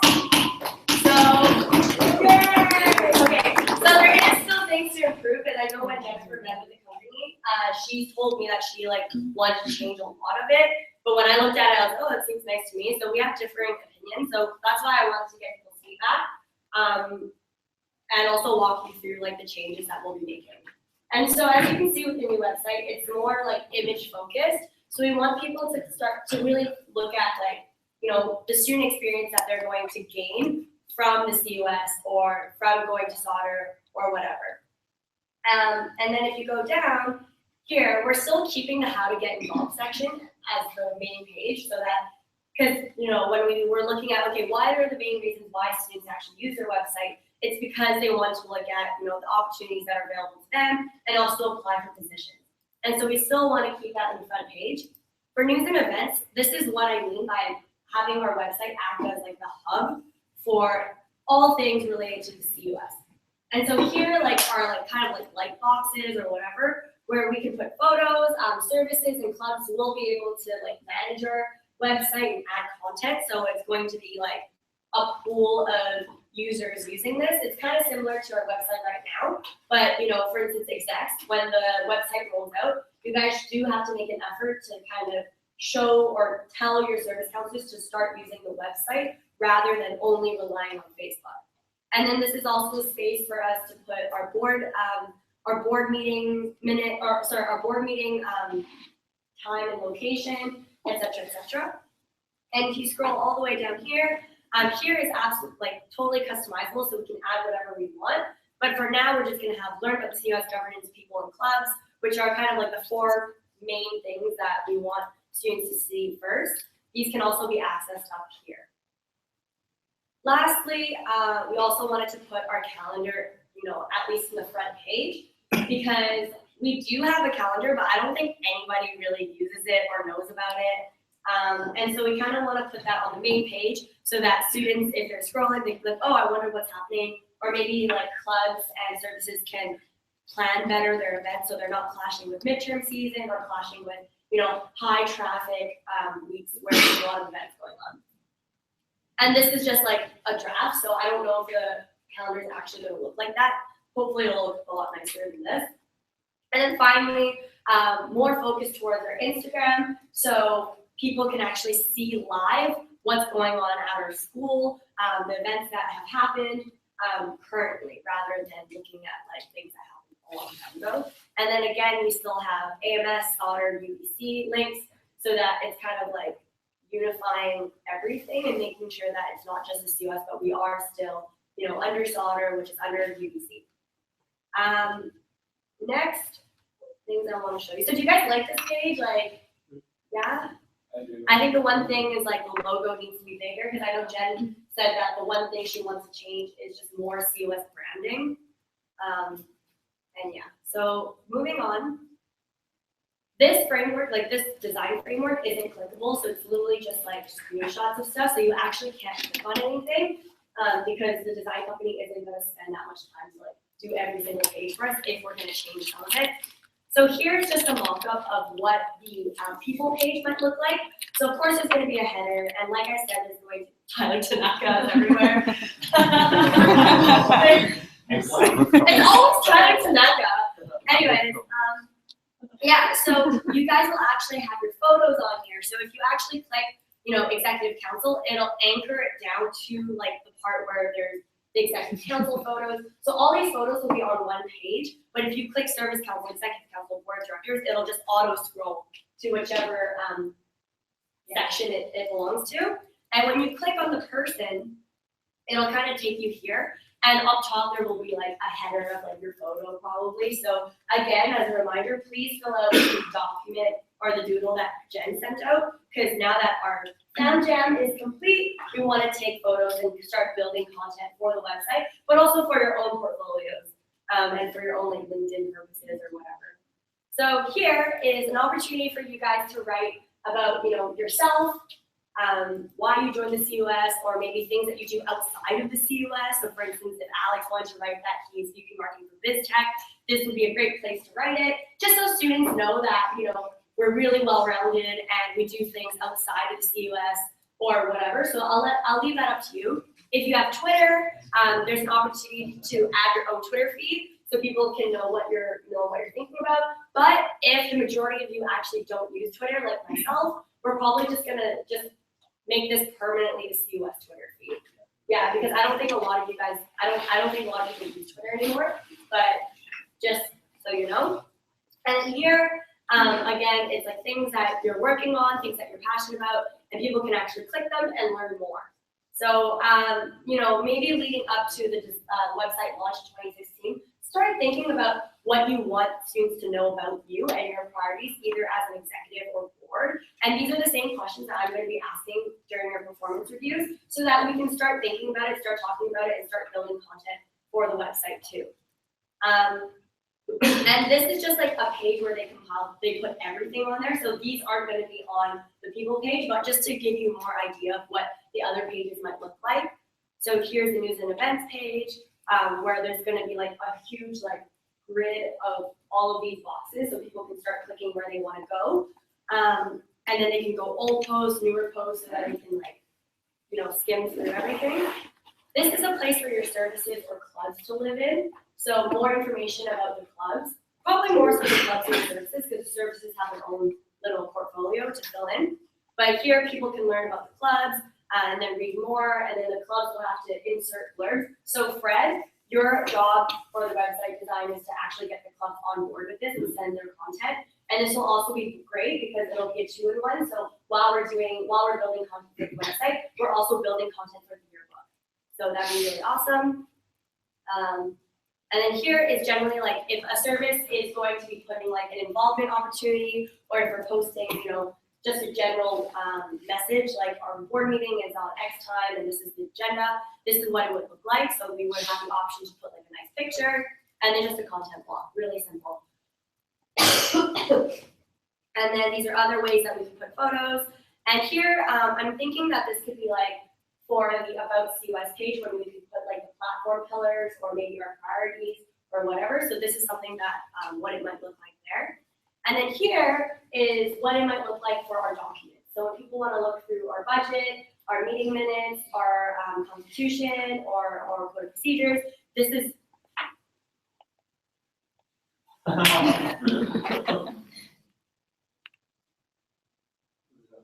Can you just close your face?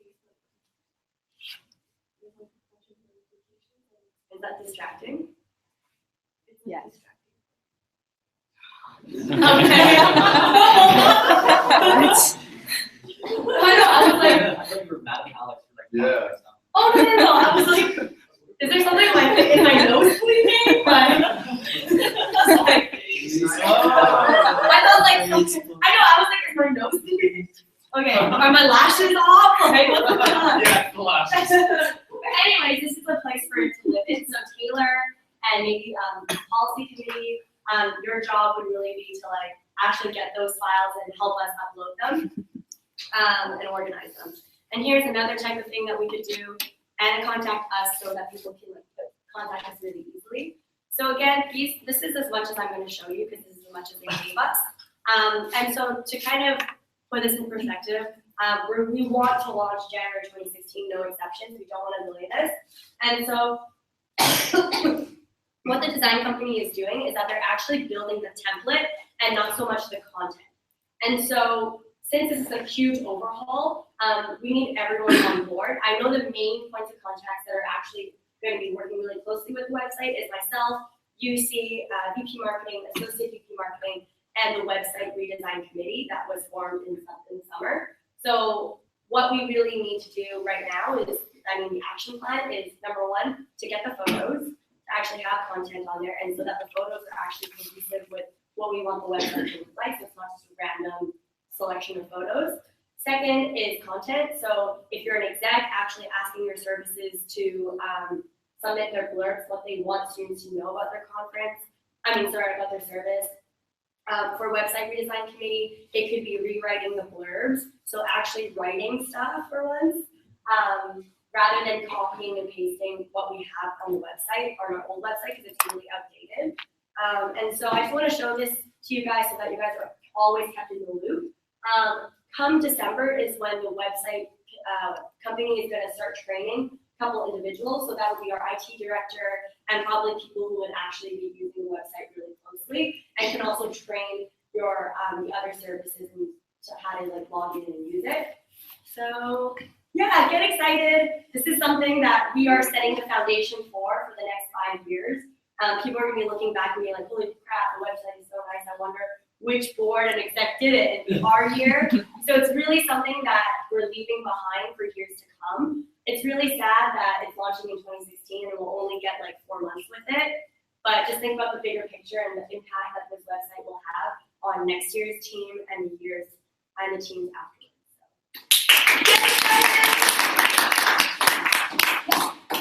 Can we put you Snapchat on? Yes, they're looking for a place for it to live in. I don't know where yet, but good to Maybe like get connected or okay.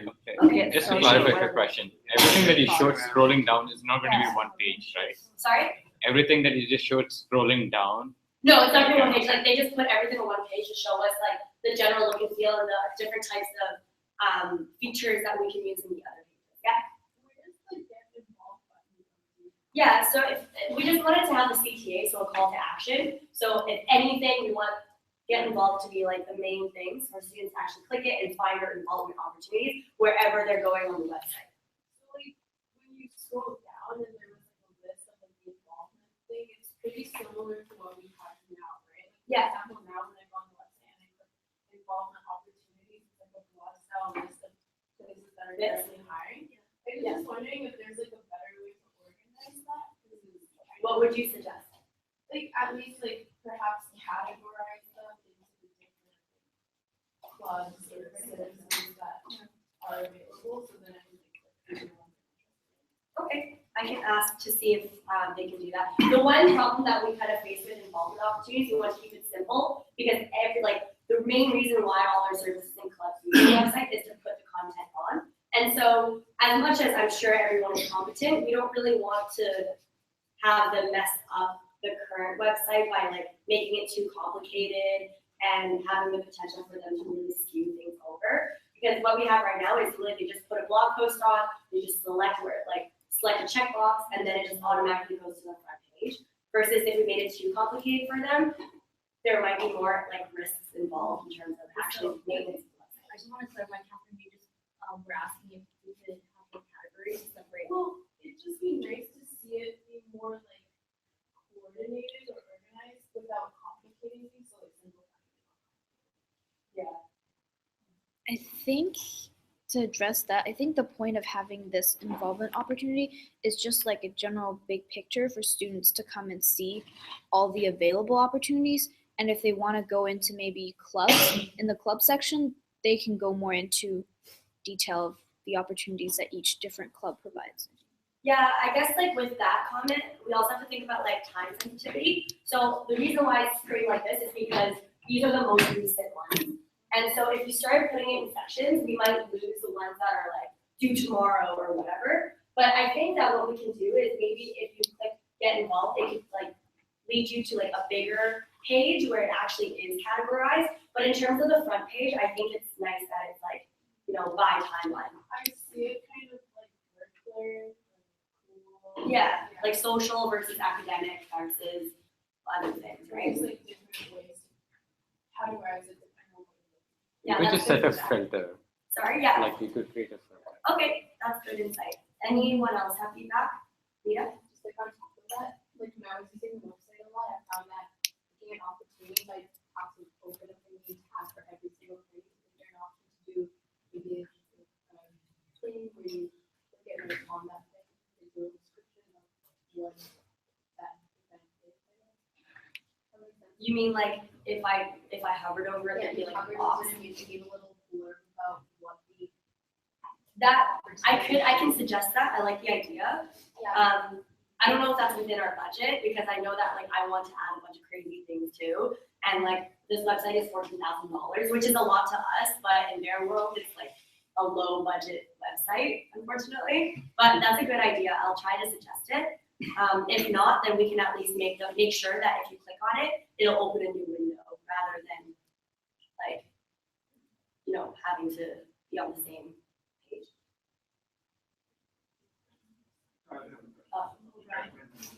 Just like on the front page of the new website, like where's the big picture? So what is that going to be now? Like, I know we are talking about like, well, we were not really sure if we want a full screen picture like that, and what would it be? Would clubs and other services have access to change those pictures, or just the news and events?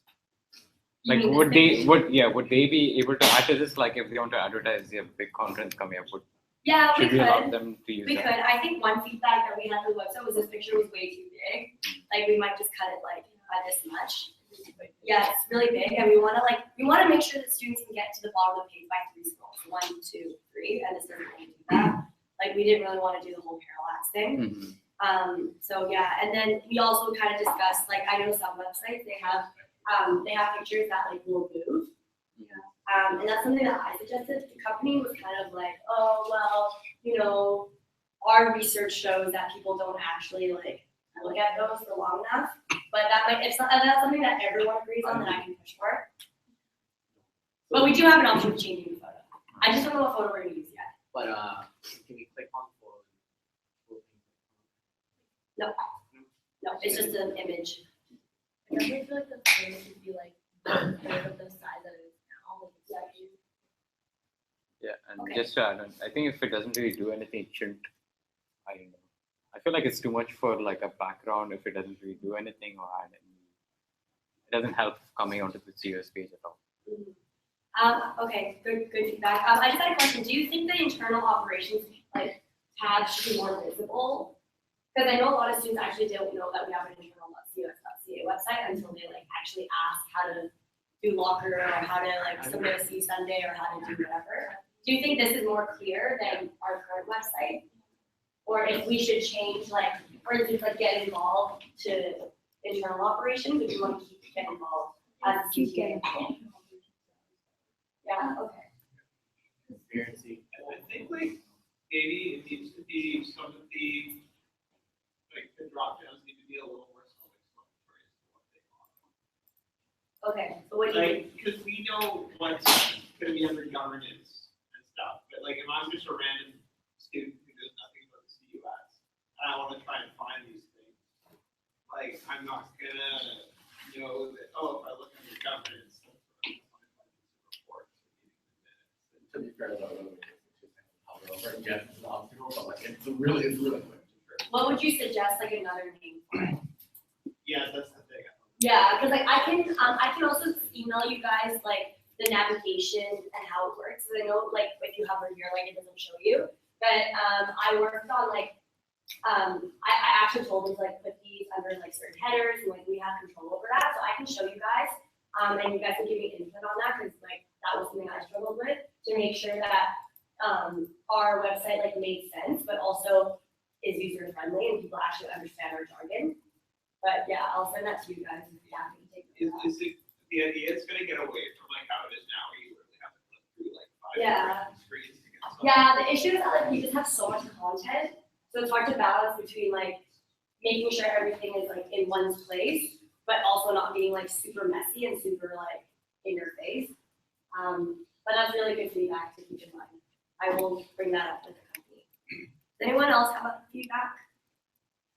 Now that we have the Twitter live stream, is somebody gonna be responsible for just dealing with trolls?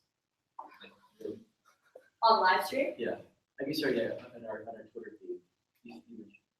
Well, that Twitter feed is, I mean, you mean like if it's connected to execs and board?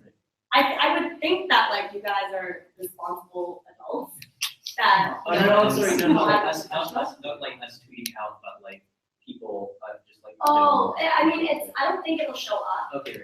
If we decide to link it to your own Twitter, it'll just be like whatever you choose to come out. So the thing I wanted to ask is like, I think the Twitter thing is really valuable in terms of like live updating people, but obviously we would have to create like a professional Twitter handle. But I'm just kind of questioning the feasibility of you guys actually being committed to updating your Twitter feed, and I don't think you guys all even have. I'm just like update my Twitter. What am I gonna post about, like, Yeah. like, yo, son. Yeah, so I'm thinking we'll probably just link it to like CUS online. Does anyone have other questions? I know that we have a live stream now, so I think, my personal opinion is like maybe to bring more like publicity to the live stream, it might be nice for us to have a little box that we can embed each of the live stream on, like near the top, so anybody who like casually like sees the site, they can see each of the live stream or like the last board meeting. Where do you suggest putting that? Like maybe under like, how to get involved with this space. Like right here? Yeah, so we can embed that over there and we can change it. Do you see that happening? Cause I mean, like, we do. I'm just wondering, like, our meetings are once a month, so like, would we just put the last board Yeah. meeting on there? Oh, okay. So if we have, we do have like a current meeting, we could like post it. Like, for example, yesterday, we usually made like the thing already, so we could like post it there, and when it's happening, we'll see if we can add it during live stream, or we could just put the last. Okay.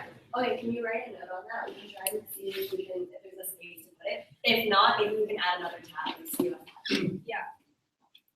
Any more questions before we wrap up? No? Okay, awesome. Get excited! It's a huge, huge initiative.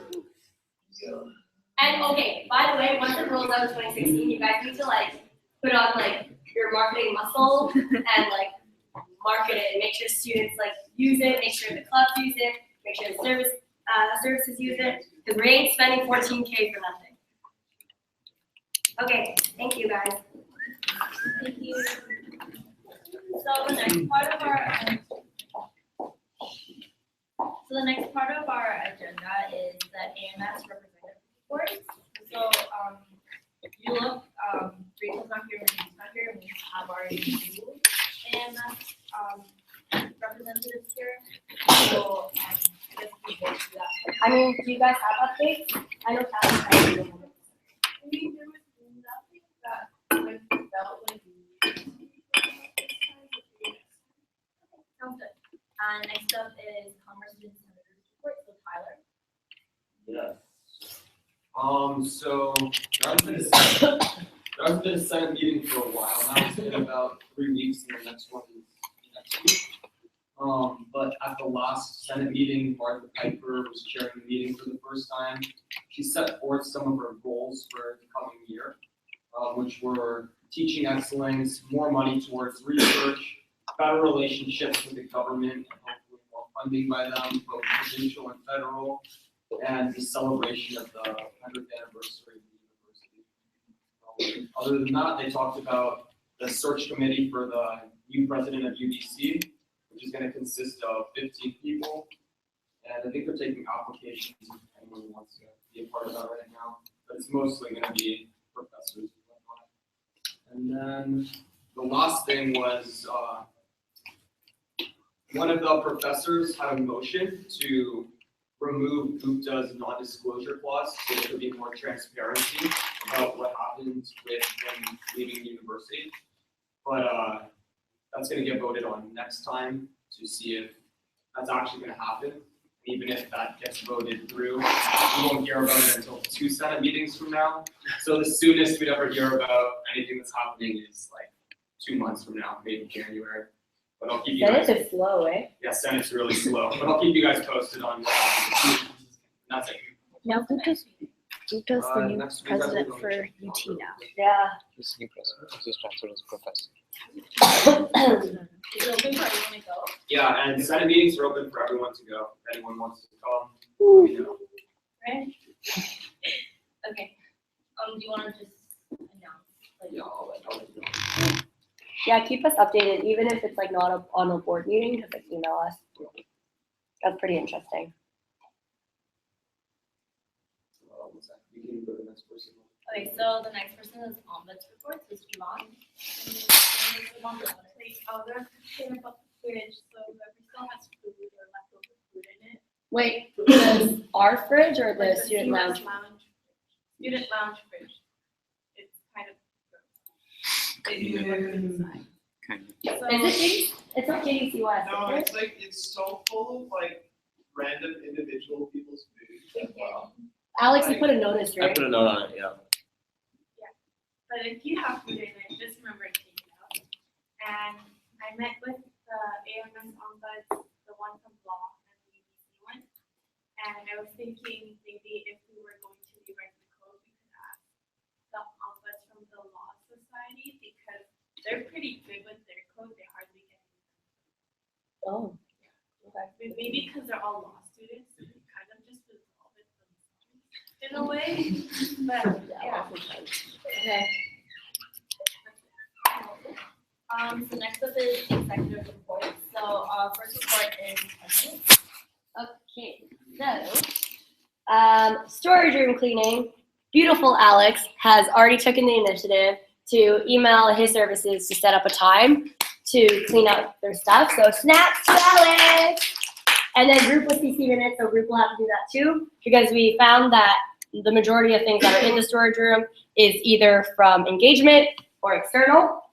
And so in order for us to actually organize the storage room and make sure that, you know, people have their own space and people know the boundaries, these two portfolios need to clean out their stuff first. And when that's been done, we're gonna have to like, you know, we need to go down there and figure out how we're gonna organize the storage room from now on going forward. Secondly, Taylor and I met with Shannon, Leanne, and Kim. And for those who don't know, Shannon is, what's her title in the UGO? Student engagement director or? Yeah, she's a faculty that's in charge of like, you know, liaising with the students and like engagement stuff. And then Leanne is in the UGO as well, and she's for like more the academic side. You know, for example, if you get caught like cheating on tests, you talk to her. So yeah. And then Kim is also the person that, the faculty member that's been recently appointed as the new Associate Dean of Students. So he works under the Dean and ensures that students are, you know, he represents the students for the, and in the Dean's office level. And so when Taylor and I went to the meeting, we discussed like the B+MM program, we discussed Dean's office funding, we discussed like the school moving forward. And so for those who don't know, these meetings will happen once a month and the agenda is sent out at least a week or two in advance. And so if there's stuff on the agenda that you're interested in or that relates to your portfolio or you as a board, so if it's something about like fourth year specifically or second year specifically, I will invite you. Not everyone has to go to these meetings, but it's kind of like on a case-by-case basis. And so one thing at the meeting that like Shannon and I met on Thursday and to kind of discuss like how we thought the first meeting went. And what we found was it was like, we still don't really understand Kin Lowe's priorities as Associate Dean of Students. And so Shannon was able to share with me his priorities because at the meeting he didn't really touch on it too much. And so I just kind of want to like talk to you guys about what Kin's priorities are that relates to us. So one is international students. So the dean's office is wanting to support more international students and also foster a better experience for international students. I'm so ugly. For international students, specifically at Sauder. And they also and also at their upcoming like budget meeting, they're working on budgeting to better support international students. And that can be with CISA, International Business Club, and their other initiatives. So, you know, keep that in mind. That's one of their priorities, and your services might be contacted if it touches on, you know, international stuff. So if you're an exec, maybe take notes about these priorities so you're not confused when the time comes. Another thing that they are talking about in the dean's office is the Africa initiative. So they're kind of discussing about the sustainability of these programs because it keeps growing. A lot of students are interested in going to like the South Africa initiative, ARC initiative, all of that stuff. But they're trying to figure out what is the right approach to help these type of countries, these third world countries. Are we going to be the school that is taking a more colonial approach where we, you know, throw a bunch of money to get students to go there and tell them what to do and then leave? Or are we trying to actually work with this country to make sure that when we do leave, they have something that they can continue? And so it's a huge problem that they're facing as the program continues to grow. And you know, it's kind of hard to make it the second model where they're actually, you know, making sure that there's a continuum in terms of value, because it's just hard to sustain that. And so the reason why it's kind of important for us is because these are the type of programs that come to us for some funding, usually at the exec level. So I just wanted to bring that up, you know, when they come in to present, and also so that you guys know what the dean's office is kind of thinking about. Yeah, Exco as well. So you should probably take notes for that just in case. Two other things is they also want to help students connect to the broader UBC community and dissever the Sauder bubble. Shannon didn't really go into detail of how they're doing this, but it's one of the priorities. It's kind of the same priorities that like a lot of us have, is to making sure that Sauder isn't just seen as like its own little thing and that all faculties like hate on us and stuff. Like Sauder is aware of this this perception that we have, and so they're also trying to work on new initiatives, and maybe we'll also work with the CUS to make sure that we can not be the jerks of UBC. Lastly, I mentioned this at exec, but they also want to build new traditions at school. And so what I mentioned to exec is actually bumped into Reza, who sits on the Dean's Advisory Council. And he mentioned that the dean wanted us to kind of think about what the graduating classes want to leave behind. And so the dean specifically wants to foster this thing of giving back. So this like tradition of giving back. So every year, so the idea is that every year a graduating class is going to give something back so that the next graduating class or the next group of students can actually like really benefit from it. And so like this could be like leaving a foosball table behind, or what the Dean's Advisory Council has proposed is maybe doing like a totem pole. So each year a grad class actually contributes a part of the totem pole that can actually be built in Sauder. So like say the graduating class of 2016 will donate a raven, and then the next year they donate like a frog, and then it'll build that totem pole within or outside of Sauder, which I think is a really cool idea. They still haven't decided how they're going to do it, but I also clarified with them, because at first when they mentioned it to me, I was like, oh, does that mean the CUS will be paying for it? No. So what it's going to be is that you have a choice of contributing. So the graduating class will have a choice of donating money to this cause. So just, yeah, that's what the idea should be. Do you have questions? This is going to turn into no one donating. Yeah, I don't know. It depends how strongly they market it, I guess. Yeah. Is there anything more, I guess, like more valuable than just like a monument? Well, they want to like have something tangible for sure, so that like you can actually see it, and that every year you see what the grad class has contributed or what they've left behind. I think like the idea of it is great, but again, I'm interested in seeing how that model can be sustained in terms of people donating. Yeah. I feel like there's so many scholarships already, but I could suggest that. I feel like this is something that the dean, like I don't think the CUS is really that directly involved in actually thinking about it. but maybe in the future we will be, which leads to my other point of discussion. They actually want to invite the CUS to meet the Dean's Advisory Council. That's actually. And so I kind of had this discussion with, and for the new students, or sorry, new members, the dean has actually created his own advisory council of students, and they've actually changed the model this year where you actually have to apply to get in rather than be hand selected from faculty, which is a huge improvement. But the CUS actually doesn't have a seat on it, which is unfortunate. And the reason is because the dean just wants like an independent body from the CUS to actually tell them what's up at the school. And so it's like our goal is to really make sure that maybe in the future we actually get a seat on this Dean's Advisory Council, and we've been working really hard to try and get our way through. And so I kind of talked to Shannon about the Dean's Advisory Council and the CUS and the relationship with the CUS. And I told her about like, you know, our priority of, you know, if by the end of the year before we turn over, we get a seat on the Dean's Advisory Council, that means that we did a great job in terms of faculty and CUS relationship building. And so she said that the chance of us getting a seat by the end of the year is still really slim. And it's nothing to do, like it's not personal, it's more so just the dean's preference. But it's not personal, it's just like the idea where like he just doesn't want to relive, like I think he has like, he's just scared of like, you know, the bad things that could happen. But regardless of that, I kind of proposed the idea, or I told Shannon, like the CUS would love to at least meet who is on the Dean's Advisory Council. So that when we see them in the halls, we can actually be like, hey, like you're on the Dean's Advisory Council, what's up? To actually start building that relationship from there on a student level. And so we will be hopefully meeting with the Dean's Advisory Council. There's only 5 people on it. And so the first item to discuss is the, and it's great that Jared is here actually, I actually need to talk to you about this, is that every year there's, what's that called? It's like all the graduating class goes to like the Chan Center and then like someone presents something, what's it called? No, it's like the speaker.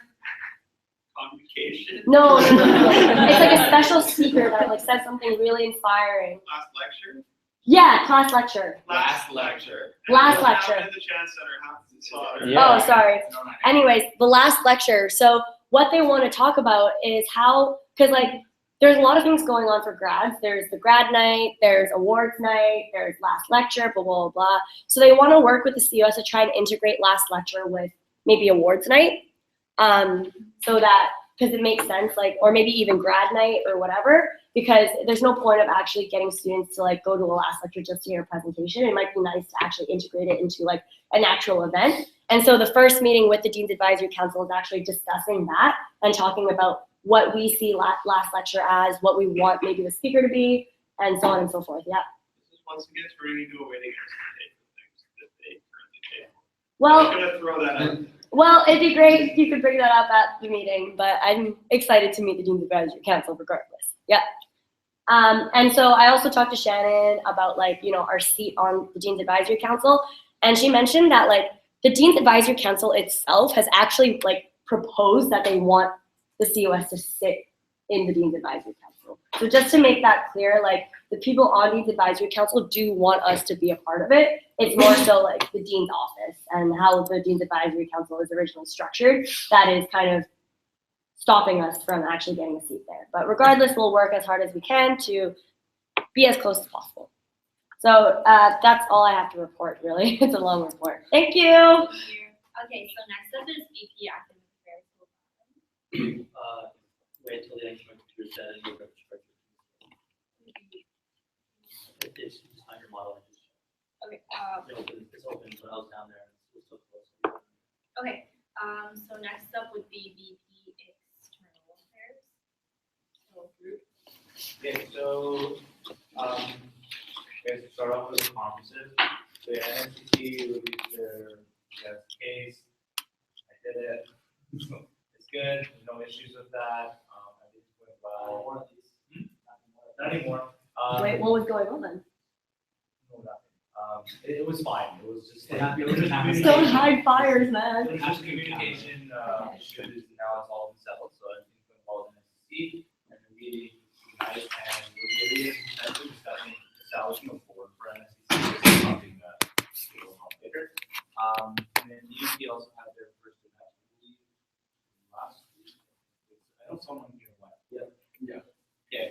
didn't go, so I maybe good. Yeah, it was, the speaker was really relevant.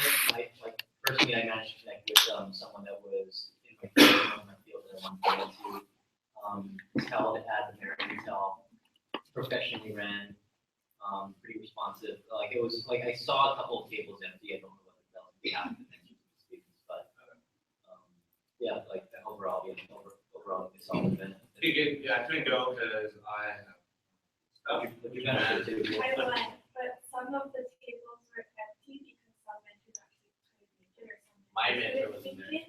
Oh. And like, That's not good. they still, like, they let the exec team know, but like, they already accounted for everyone, right? Then how did they fix that? I think Were you just For- mentorless the whole night? for my case, because I have this mentor that his mentee didn't. So I helped him. So it's like on both sides. Yeah. So like, the mentors who saw mentees that didn't have a mentor there, they would just talk to them. Yeah, but overall, I think it's pretty good event, pretty professional. And then in terms of anything else, none of the conference has really done anything as of late. The closest one coming by is Chasing, and I messaged them to, I guess, 100%, and followed by Top 40.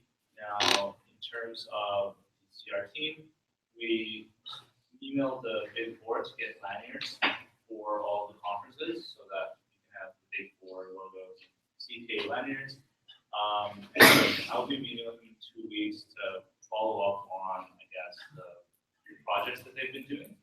But as of late, I haven't talked about that. Really nothing else has happened. Is there anyone have any questions? Did you, Well, I emailed everyone about the Okay. the story. okay, is, Chasing confirmed to present to us on Monday? Yes, so I'm sorry, Tuesday. we just gotta put them in. Okay, great.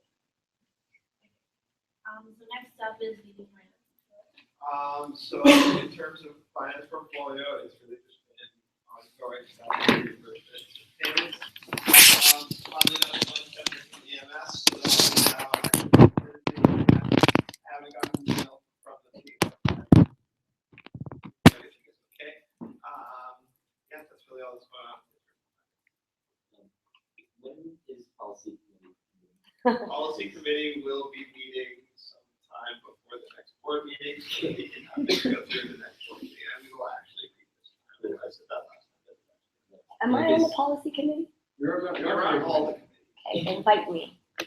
Don't we need like a first year on that? Don't we have to, Hello?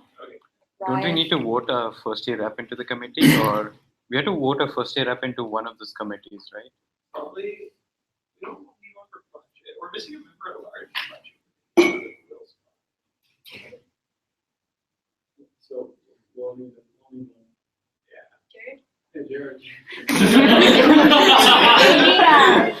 Maybe one of the associates. Yeah. Good for transition. Like Sajia or whoever Jen's associate might be, I don't know. But we can do that. Like, how about we look back at like which first years need to actually be on committees and we could do that. Good catch. Yeah.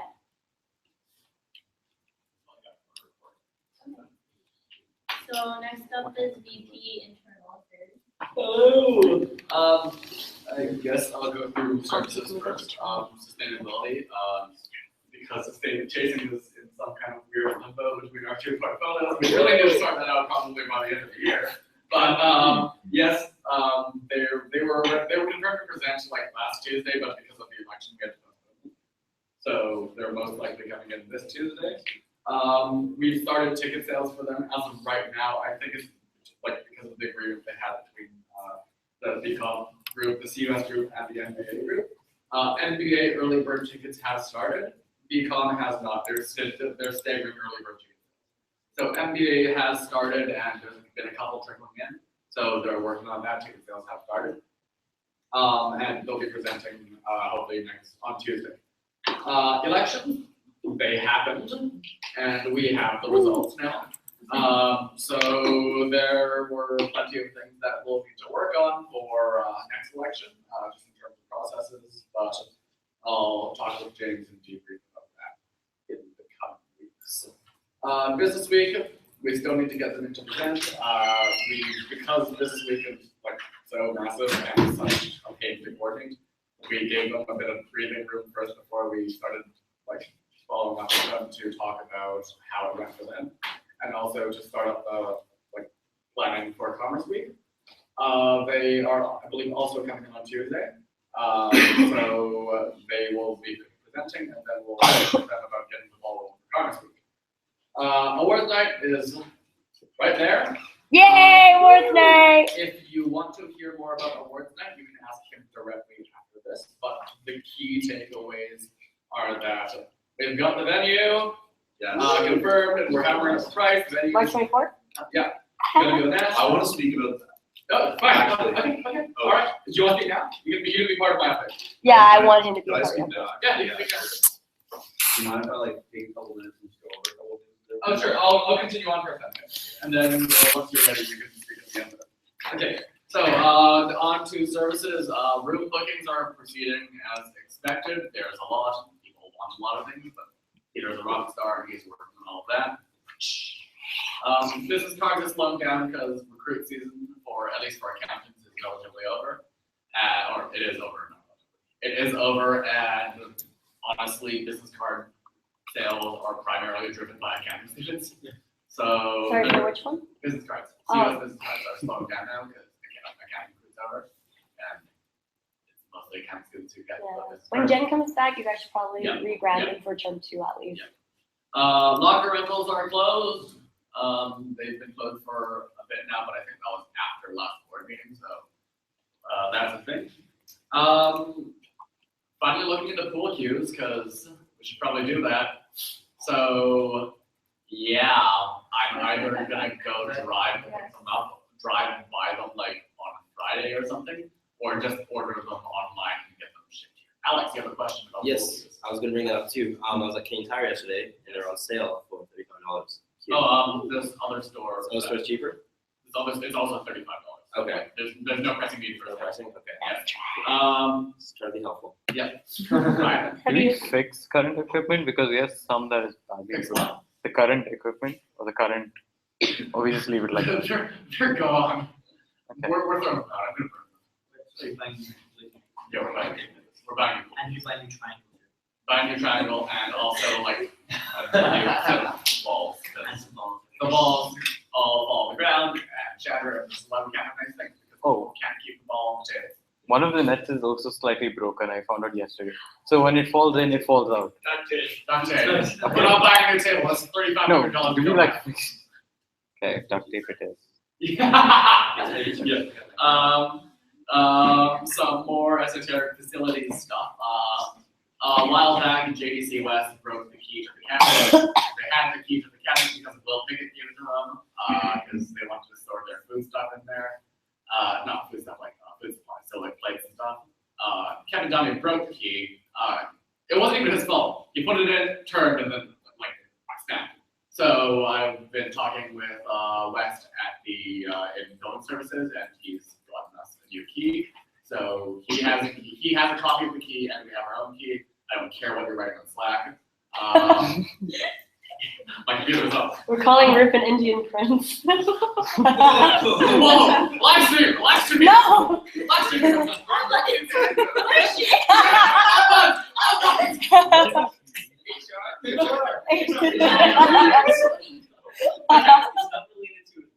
So, Kevin, well, I got Kevin back the new key, so that's fine. We can actually get the cabinets now.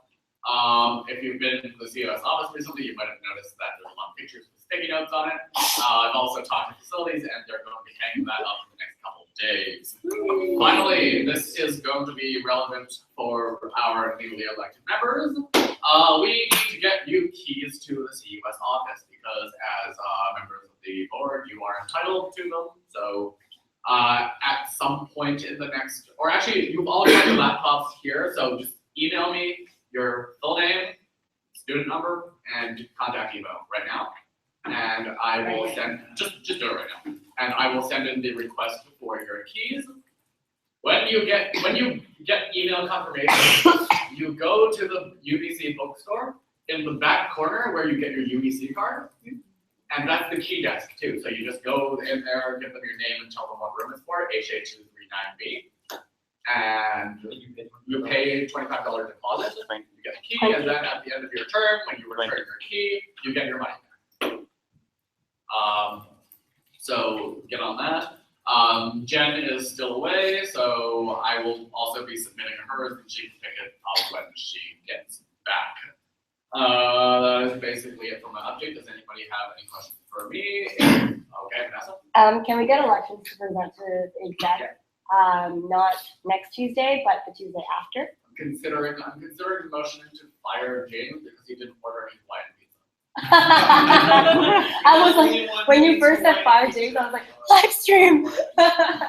There's no free pizza. Yeah, no, there's just a few things that I think could be improved. There's always things to work on. Yeah, and a lot of procedures that were missed that should not be missed for the next So we'll big go ahead election. and we'll get on that. But yes, if there are no more questions for me, we can move on to my portfolio sub update. Okay. I guess I'll start with an introduction. Oh, hi guys. For those of you who don't know me, I'm Jared Friedman. I'm a pretty chill guy. You can come up to me in the halls and say, I'm not listening to music or something. Hi, camera. So first things first. What's your position? Awards and Recognitions Chairman. So, I have a question.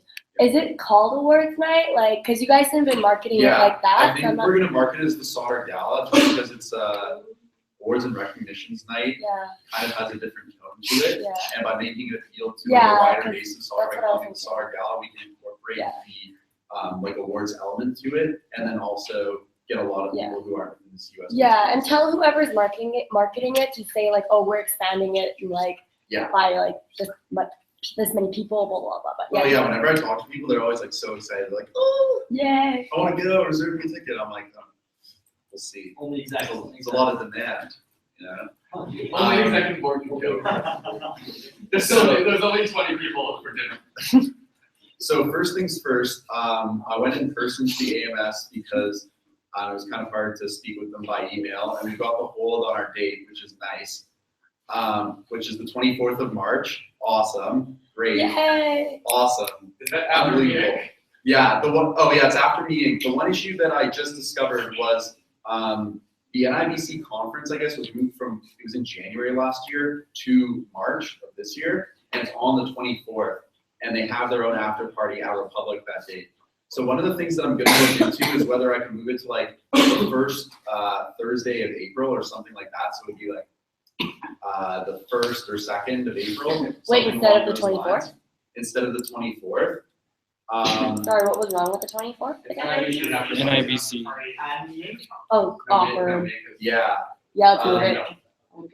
Yeah, the one issue is in terms of booking out the pit, they have very specific like rental policies, so you have to pay their gross for the night. So most other dates would be kind of difficult. Wait, you need to pay for their what? Like the amount of sales that they've Oh. done, right? So we can have it I thought you exclusively. said girls. I was like, It's like gross.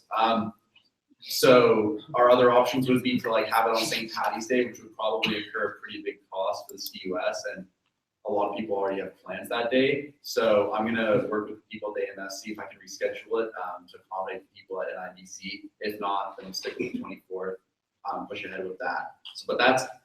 and there's no, have you discussed with NIBC maybe like they can't move their thing? Because that's their conference, right? Yeah, it's the Pan Pacific, right? I feel like difficult.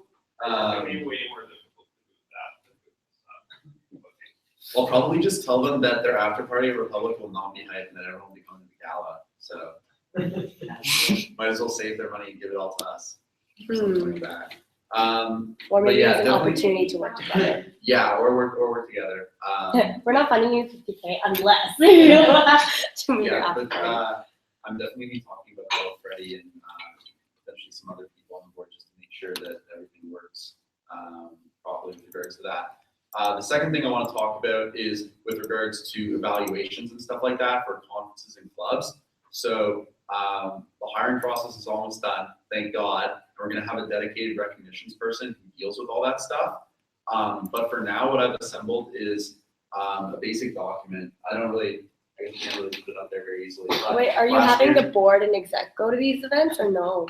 Yeah, so basically, if you're a board member and exec member, and we ask you to evaluate or you volunteer to evaluate, you can go to these events and then be reimbursed out of the awards night budget for the college period.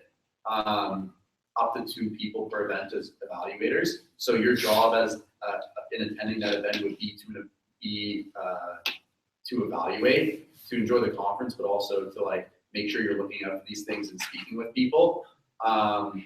So it's definitely like advantageous if you're going to go already or you have a strong interest in attending that conference to volunteer. And I'm going to be sending out a spreadsheet that will link all the events that we're going to be evaluating, which I've assembled.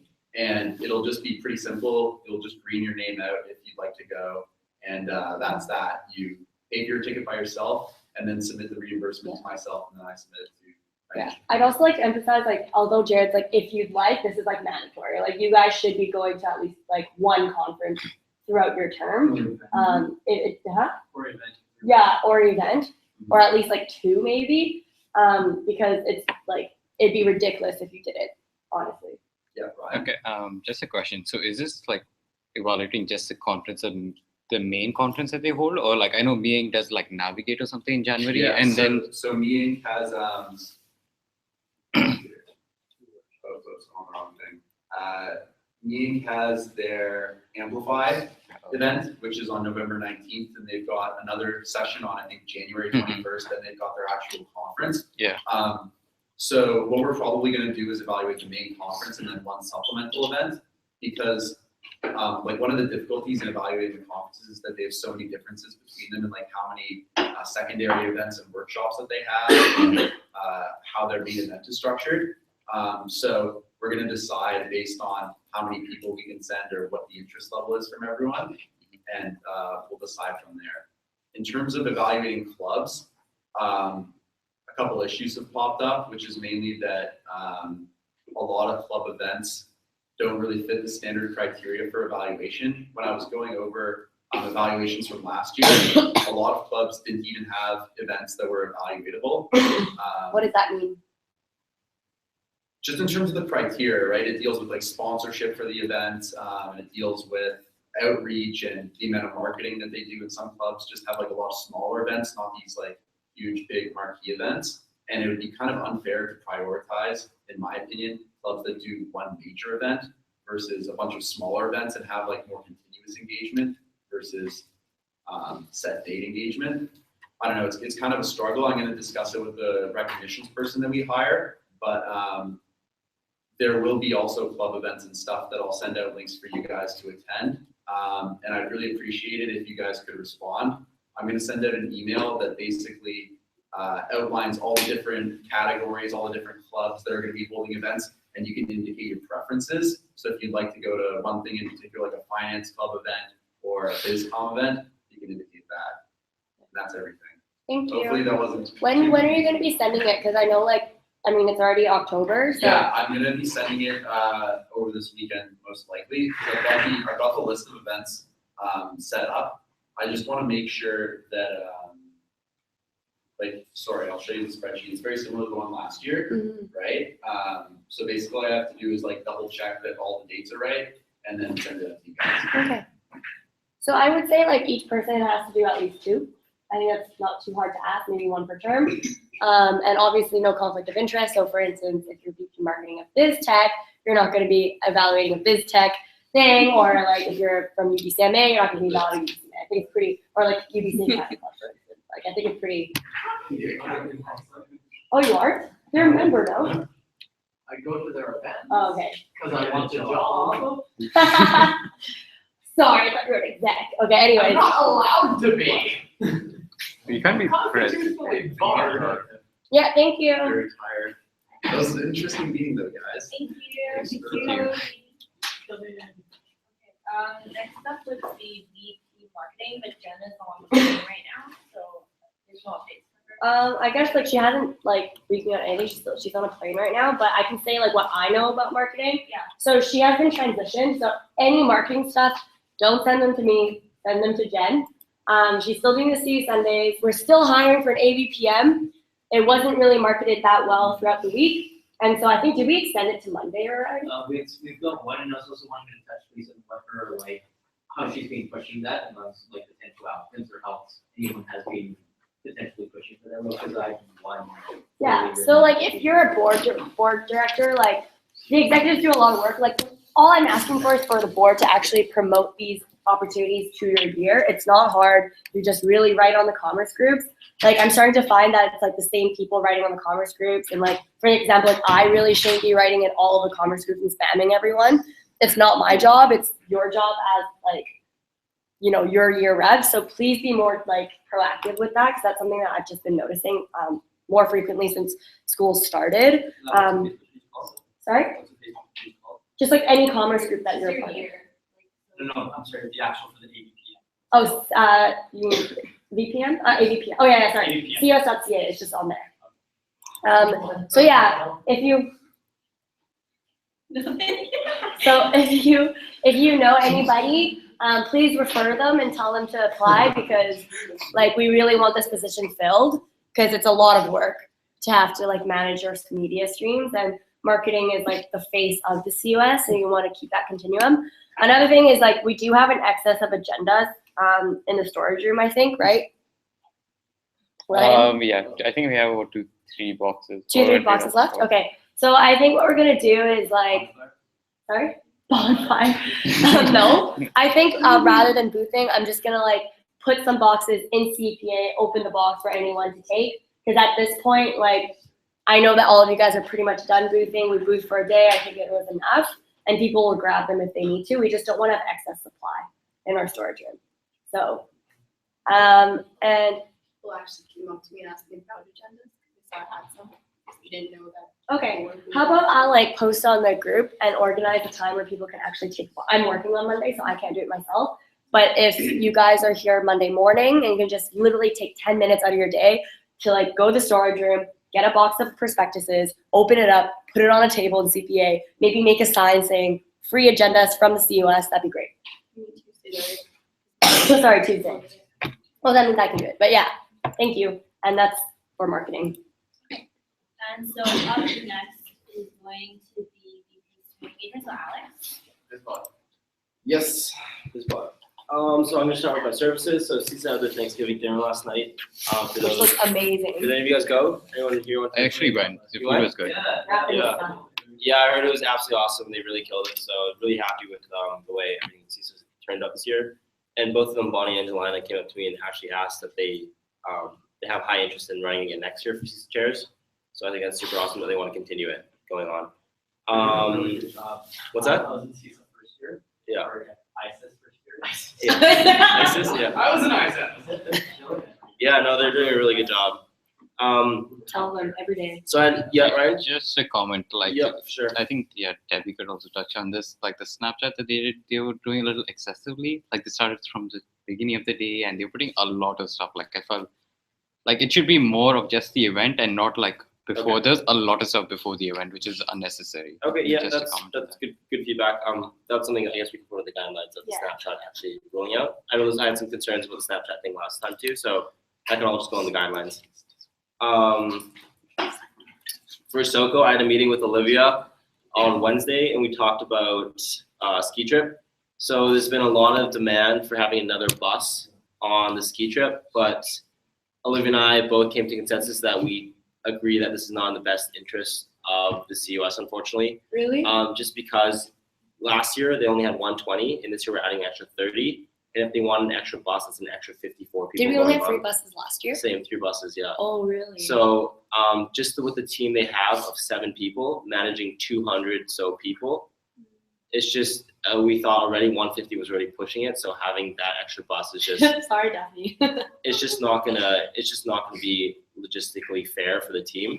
And I'm also gonna be, me and Adrian are also gonna be running a workshop for their team about actual logistics. So I'm saying like, you know, during the event, I want this many people on watch, this many people making sure everything goes smoothly. Because I know there were some problems last year.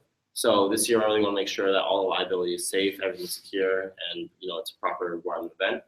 How are you guys dealing with Non-solder non-solder? student, yeah, so, great question. I sent her a waiver form the other day. She's sending it to all the students. So one of the problems with ResGo that we should change for next year is that with ResGo, you can buy multiple tickets, which is a problem because you can have one solder student buying 3 tickets and 2 of them could be for, let's just say, arts and science students, right? You don't know actually who's going on. So I think for next year, we have to change the ResGo that you have to personally buy your own ticket. You can't have people front you.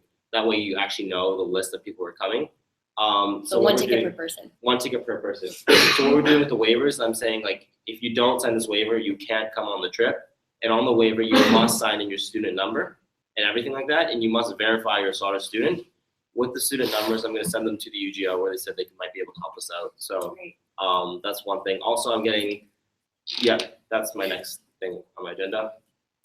So I talked to the SoCo VP internal and I said, I'm gonna need you to collect all 150 schedules of all the people and verify that they're solder students just to make sure as well. So he'll be doing that as well on top. So he's got a big task ahead of him. Yes, Ryan? What happens if they're not solder students now? We're gonna have to put a motion to reimburse them, so they'd have to go back to AMS. ResGo does not take manual reimbursement. Yeah, so that's a problem. We'd have to, so this is why this is a problem with ResGo. So we'd have to say like, hey, you can't come on the trip. Sorry, we specifically said it's for solder students only. You therefore are breaching our code and you're using solder subsidized money. Therefore, you're not allowed to go on a trip. If they don't, they should understand that they're coming on a solder trip. So and do we give the tickets to someone else? we then? put the tickets back on sale. Oh, okay. Yes, Tyler? There's a lot of people that want to buy tickets still, so could they sell them just to other people through the Facebook group, or you have to go through ResGo? They could technically sell them on their own Facebook group. Yeah. That might be an easier way to promote it. Yeah, no, that's definitely. We just say, okay, you can't go on this trip, you must sell your ticket to this person. Sure. No, that's a great idea. Because there's a wait list, right? Yeah. Oh, so yeah, that's a great idea. We'll get them to contact the next person on the wait list then. Fine. So we'll just okay, great idea. How long's the wait list? What's that? Yeah. That's why I was saying this is probably How do you get it? yeah, so that's Yeah. that's the thing with SoCo. The main thing though is that we're actually going to be running a training workshop on saying to the execs of SoCo saying this is what we expect throughout the trip. Connected. I had a great meeting with Connected with Shannon on when was it, last week. Don't forget they are presenting this Tuesday. It was good to meet with Reza, Shannon, and Adrian last week just to all catch up on the same page, make sure everyone understands what's going on with the program from the faculty side, the CUS side, and the Connected side.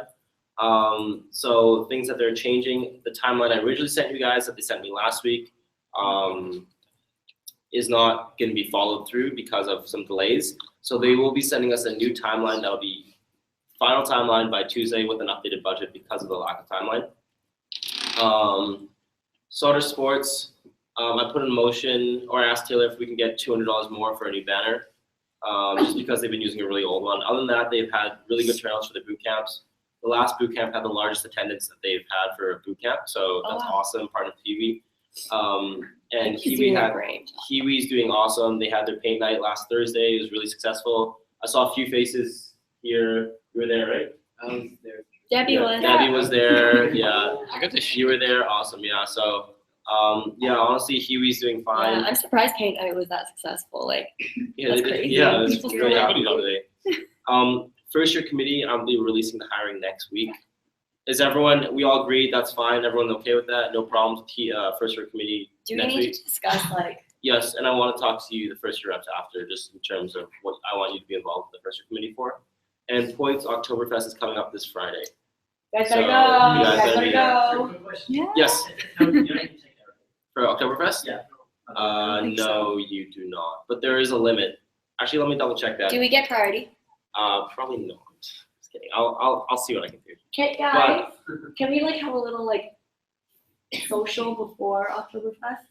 Yeah, And sure. go together? I'll be. At Taylor's house. Starts at 6, yeah. It starts at 6. Yep. You're gonna pregame for the 6 p.m. Yeah. And I'll be meeting with Ron this Wednesday to talk about logistics and just terms of how Oktoberfest is gonna run. So other, side related notes, compared, just not with my services, storage room cleanup, as Vanessa mentioned. We'll be tackling that this week. This week specifically, I'm just telling my service to go down there, remove stuff that they don't have, and the following week is when we're actually gonna allocate certain spaces. I had my faculty photo shoot yesterday, for solder. What? Yeah, I look really weird, I look really derpy, so, like the one Casey Chung did last year. Yeah. You? They asked me to look intimidating and I couldn't do it. Oh, and you're when gonna you be make in an the intimidating face, poster. I did it and they laughed. And I was like, oh, it's like, okay. And also, can I get a motion to buy the Commerce ID stickers for $106, including tax for, Is that? that's the one I was talking Here, about. we do that next. Huh? We do that here or we do that? I guess we can do that exact. Just, okay, sure. I just want to do it now. Okay, we'll do it later, sure. But yeah, basically we're doing stickers for all the services to hand. Yes, Frederick? Sorry, I just completely forgot in my update. Daphne, I just bought your camera. Really? Merry Christmas. Yay! But yeah, the way we're combating students taking advantage of CUS services who are not solder students is that we're gonna have stickers on everybody's student cards that says CUS on it. I'll try to make them hard to remove off so they can actually verify it. But before everyone goes to an event, let's just say Hiwi, they're gonna have to check their schedules to see if they're an actual solder student, then give them a card, like a sticker on the card. So how are you integrating, like making sure our students actually get their stickers? Are you just integrating into all the events? Just into all events. So if you go to an event, it's your first time to a CUS event, you just say, like, here's my schedule. Show me. I'll give all the service chairs all these like sheets of stickers and be like, yeah, just check it off. Yeah. Probably the VP internal or external. will do Yeah, that. and I'm assuming you probably want an email sent out Yeah. for students, like maybe come to the exact office and pick up a sticker if they. Yeah. Well, we have to order I'll do it after like I get everything ordered. It takes about 2 weeks. How many are you ordering? 2,200. Or more? More? Like for Okay. 3,500. There's like 4,000 students who are presumably gonna want this for future years. Okay. Yeah. Yeah, I can do that. So like, if He's like, there's shit, I like already a ordered level it. where, I'm assuming there's a level where it gets cheaper. Yeah. Well. Yeah. I just wanted to test them out first. I mean, it's not overly expensive. The max I can do is 2,500. So I might as well do that then for the future years. Okay. Because I don't know how it's gonna be for next year, right? If it doesn't work out, I don't want to have all these wasted stickers. So it's kind of like a trial run. I know they do it for some faculties, like for the music faculty, when Do they they do hand out their like initial student cards, yeah, they have the sticker on it. Okay. For like We should other ask the programs. bookstore. Yeah. Then. Yeah. Like, quick question, like what if people from like NBC like watching on live stream? That's the point. So they know our decision. Yeah. Any questions regarding anything I talked about? All good? Okay, thanks. Where did your haircut? I like that. Okay. I cut it. Who's next? Next person would be. Okay, so, Commerce Mentorship Program, they hired older academic tutors last week, so now they have all of their peeps ready to go. I actually just attended an icebreaker event, I think it was this Thursday, where all of them were there, and we were playing icebreaker games and not on Slack during updates. So yeah, it was pretty funny given. Shut up. Okay, so the icebreaker event would be fantastic, and tutoring sessions are actually going to be beginning soon, so if you need some help, keep an eye out for those. I think 293 for the second year and 290 is coming up soon, so check it out. CUS Competition Club, they hired their first year reps as well as their new CR director, and they actually have sold out all of their two events, which was the forward case comp, which was on the waitlist, which looked amazing, as well as the Organica, which is their collaboration with Hiwi, also sold out, so that's pretty sweet. Tiff is killing it, she's awesome. In terms of external conference, do you guys know what external conference does, like the new members, by any chance? So what it does, basically, it provides subsidies for students who go to conferences in like Toronto or somewhere else, and we get like 50% off or something along those lines, though. That's what they do. So the current director is Hans, he just finally hired the VP Communications role as the first year, and he's currently processing the ARC initiative and other conferences requests. So that's pretty good. GDC West, they've secured all their participants as well as all of their coaches service for their team members. And they just had their executive retreat last year, which they had in Brackendale, Squamish. So I heard it was a ton of fun. Yeah, it was really fun. It was dry as well. People were having a great time, so that's always a good thing. They're also having continual practice with all members, so I have really big expectations for JEC and class liaison directors. Class liaison directors have been hired and they have just got their early feedback form. So the Andrew is working with some of the other kids to put them into Excel to get data. Oh, and yeah, and last thing, I need some help from some of the people on board. For AMS tutoring, I don't know if you guys remember what that is. Basically, something I've been working on with the AMS is there's going to be free tutoring sessions in classroom or in the CUS Board Room from 4 to 6 every Wednesday and Thursday for classes like COM 290, 293, COM 101, and Math 184. But I was wondering if second years, Ryan, I just got a poster from Jennifer, and I was wondering if you could go to a few FA classes and ask the prof if you can just chat about it for 30 seconds to get a little bit more. Like I would do it myself personally, but I'm working right now, so I can't do that. And you were second year rep. Yeah, can you guys do that, please? Yeah. I know we can do it. Yeah. Like, Maybe also email them just so like. I will send email, them yeah, a so I'm definitely gonna email you guys, so please like ask the prof if you can chat for 10 seconds. I'll send you a poster which you can print out and like put it on like the doc cam and talk about it, so. That'd be really helpful. First year reps, 2 can you guys set for 290? Is that cool? Okay, I'll send you guys And an also email. like, maybe talk to Gateman, if you have Gateman always lets people. Oh, yeah, okay, yeah. For Econ 101 too. Are you actually? Yeah. Yeah, you did. Yeah. There you go. Madam, can you actually track the progress of, how many people are going to these tutoring sessions? I do have them from. Perfect, in case you want to do it for term 2.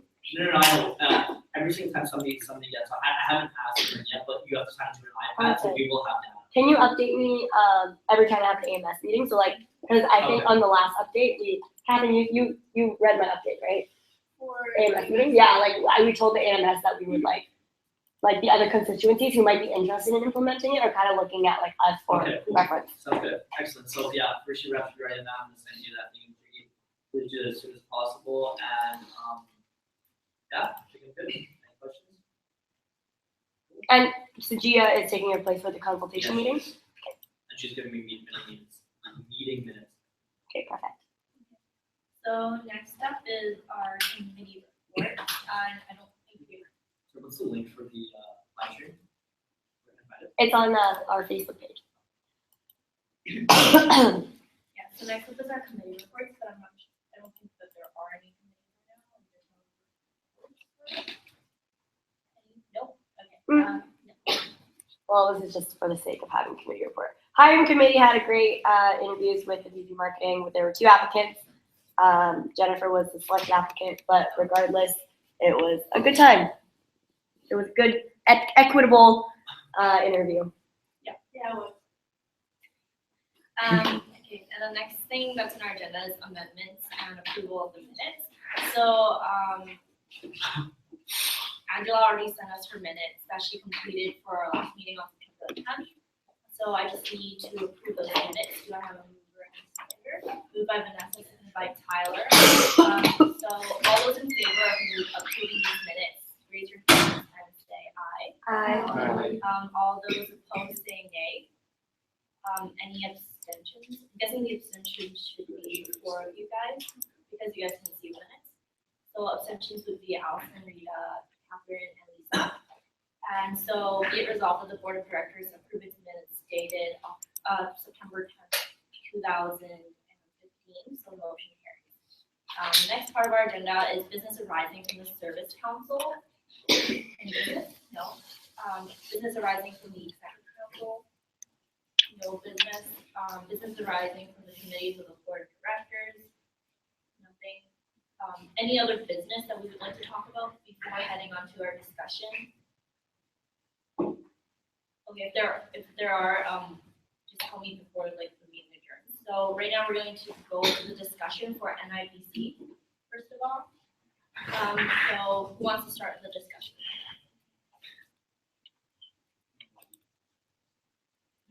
Nobody wants to discuss. Nobody has anything. I'm waiting for Sneaky Bear to attack. Wait, so is it them asking for 50 grand? It's they're basically asking for the max, so I think we can give them $50,000 at a referendum, I think it's $50,000. Wait, do the new members know what referendum is? It's like a vote. Yeah, so like some like major decisions, like if the maximum that board directors can actually fund is $50,000. And if it goes over that, then we have to call a vote to the whole school if they agree that we should fund people over 50K. And then other things like changing our constitution or code, is it just for constitution or code of procedures, right? Constitution, major things, we require a vote from the student. But yeah. I think we should give them the money. Just basically, they're a very well-run conference. They're probably the most high-profile, well-known conference that we're affiliated with. I think we should make it contingent on basically ensuring that we get some recognition for it this time around, because it didn't really happen previously. But I'm all for funding it, basically. Yeah, I think the one major issue I have is just not enough recognition for the CUS. Because we fund a lot for this thing. What else was I say? Yeah, that's all I have to say. Should we ask them about considering getting a permanent app? Because it is going to be used yearly. And I don't know what the actual costs. I don't actually know how much making apps costs, but I know it seems like $5K every year. It's a pretty heavy cost. No, I completely agree with you there, but the thing is too, it's like, don't forget, like, we are giving them 50, like, if we do fund them like $40,000 or $50,000, they can just take that 4,000 from somewhere else. It's not like we're using that money to fund the app, and that's kind of what Carson was kind of ripping me into a little about. Like, don't worry about printing, we're not using your money to do that, which is, I guess, a fair point. So even though I personally don't fully agree with that either, it's like, Yeah, like they're not like our service. Like we don't really have much control of their budget. We just have control of how much we're gonna fund them, and like we don't know where they're gonna. just a point I want to bring up to you guys. Are you guys okay with, because of the way I said the 50,000 is going forward, their operating expenses and marketing expenses. Are you guys okay with the increasing decor from 10,000 to 20,000 and printing going up like crazy and all these other costs just skyrocketing? Are you guys okay with all $10 additional $1,000 to go towards that, or? I don't know if it is like, we don't know what their actual expenses were last year. They didn't really know what their like actual expenses were last year, or I guess the point they're trying to say is that budget we have from previous is some budget that we took that was like a prelim budget that was from their SPF run last year. We don't know what their actual budget ended up with. And if they're saying that like, look, this accurately reflects what our historical expenses have been, like, I don't think it's fair for us to be like, well, you have this one other budget that we had that showed us $10,000 less. So why does it mean $10,000 more? And then if you look at the previous budget, and it's even less. Yeah, but like the thing is like we just sort of have to, like if they say this accurately reflects their expenses from previous years, and there's not huge increases in terms of the core things, like we sort of just have to trust them on that. Sorry, a 100% increase in decor is not a big increase. I'm saying we don't know it's 100% increase in decor. They say it's not 100% increase in decor. Therefore, we sort of just have to trust them with that because we have no other way. Just because it was like on a page from last year, we don't know if that budget's accurate. Like we change, like stuff on our own budgets changes like that too. Like it ends up being more expensive, especially when hotels are involved. So I'm saying like, yeah, sure, it's a big increase, but we don't know it's that big of an increase. I think saying, oh, we don't want to fund you because this arbitrary. I'm not saying that. That's not what it is. We can discuss it. Taylor, you're keeping track of like all the SPF stuff. I'm just so worried that we're gonna run out of money. Okay, you got it under your belt? I've got it. Okay, great. I think the one thing, like, it does. Do you want to know how much we have left? Yes.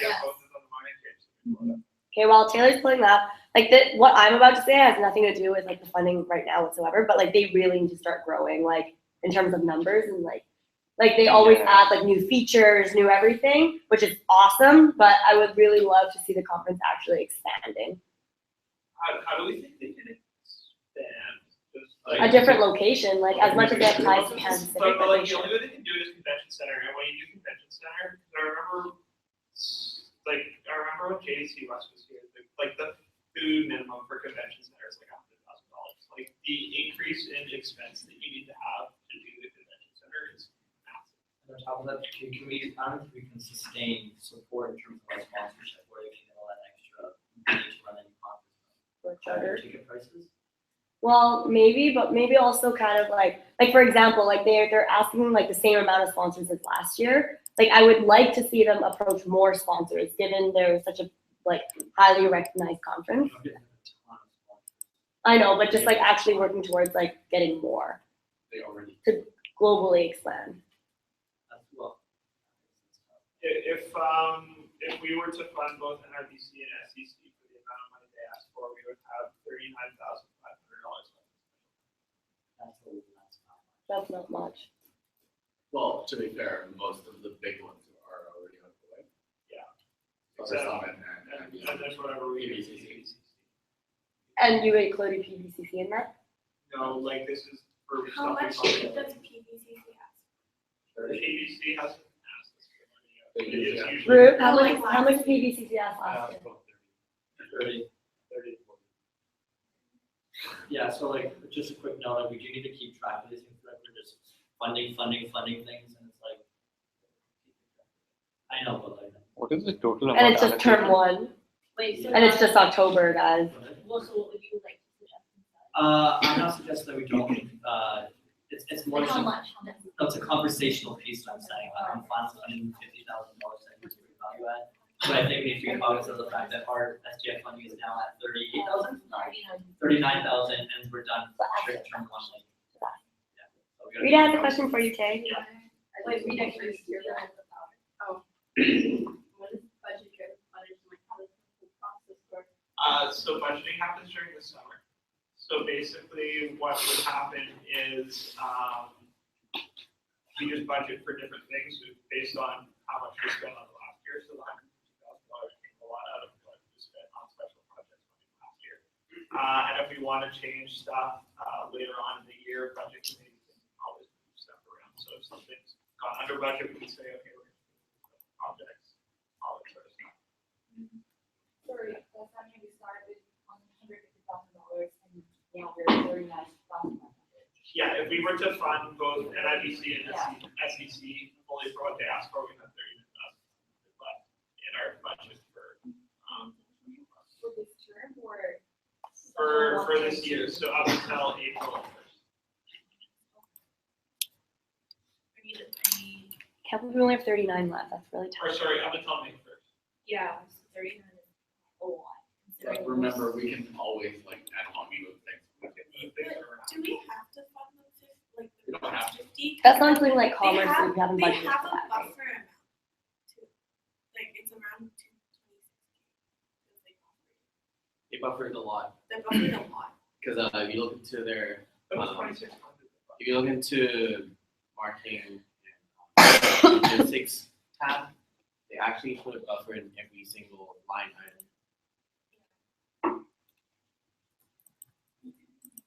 does anybody think we should fund 40?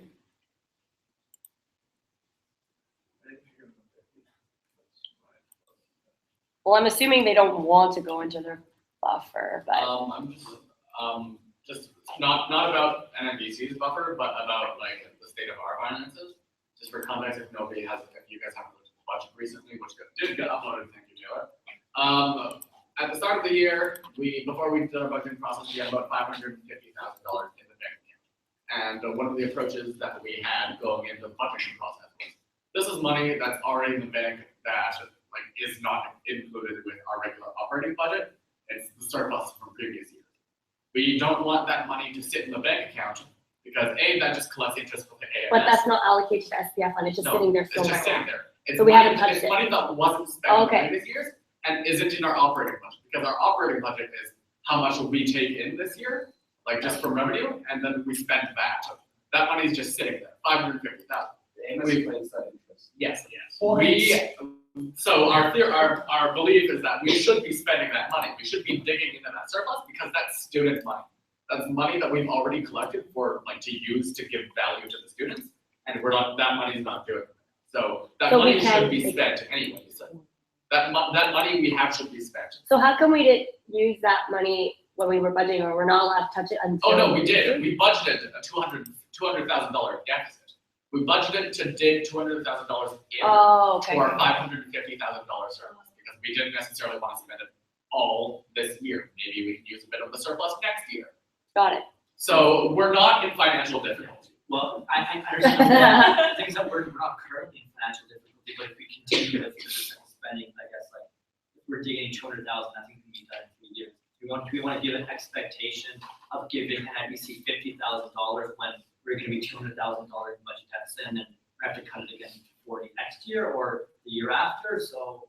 I'll forget. Okay, so part of the thing with the budget we take $200,000 in is we never actually accurately kept records as to how much money we actually spent. So we don't actually know how much a lot of the stuff we run costs.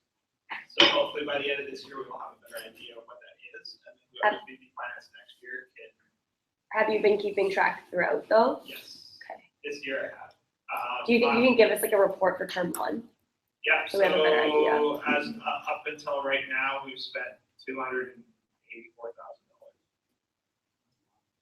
Or sorry, no, we've spent, we spent $284,000. Most of that is BCC, because that's almost $200,000 for BCC.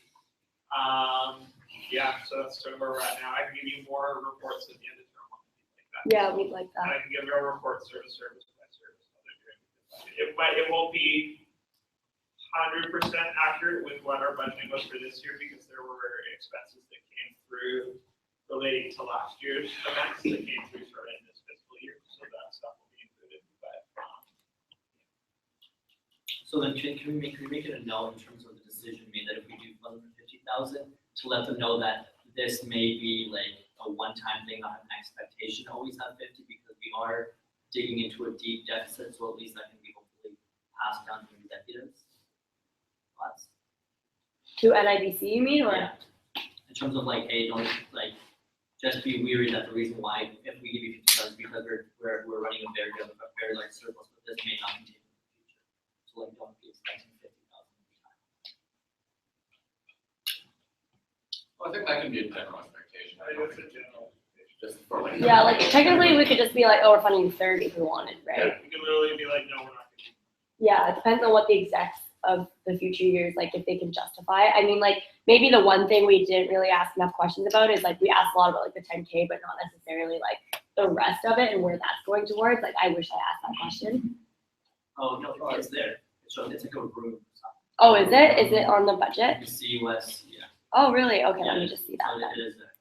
So we mostly pay for the room then, the venue? Well, to be completely honest, we're just doing 50K and they're just gonna spend it. Yeah, like we don't just pay for one thing. They don't take our $50,000 and spend it on one thing. It just goes. Yeah, I just wish we knew like where Their money money was goes going. to whatever. The money goes to wherever the company can spend. But so like they could make our money go to wherever they wanted it to go to. It's just put money in all of it.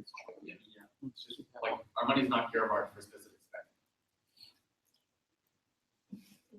Does anybody else have anything to say inside of the room? Yeah, actually, there's one thing I wanna bring up. They are asking for $10,000 more from us, but they're not offering us a bigger subsidy currently to the CUS students. I think that's something that I would like to see or chat about.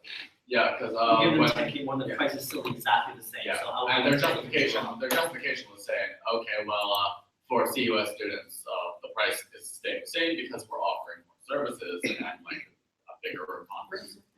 But normally that would come with an increase in price, but we're not increasing the price. We're using the money that you give us to expand the conference and keep the price the same.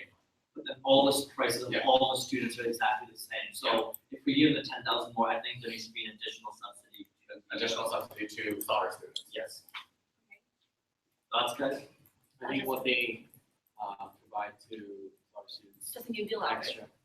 I think what they provide to our students extra this year is the two workshops that they talked about in terms of value.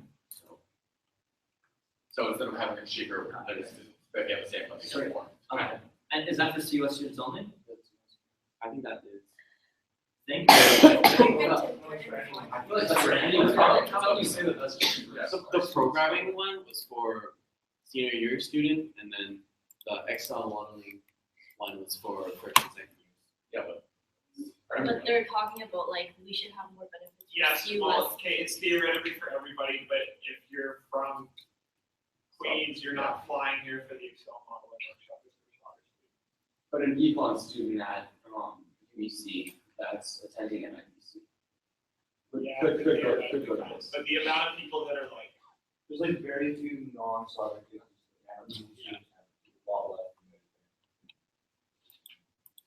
Does anyone have any like objections of funding them 50K? I just want to talk about the decreasing the price from 120? The CUS students, I think it's 120 roughly. Oh, the subsidy? Yeah, like the. Like why we're subsidizing so much? I would want to decrease it.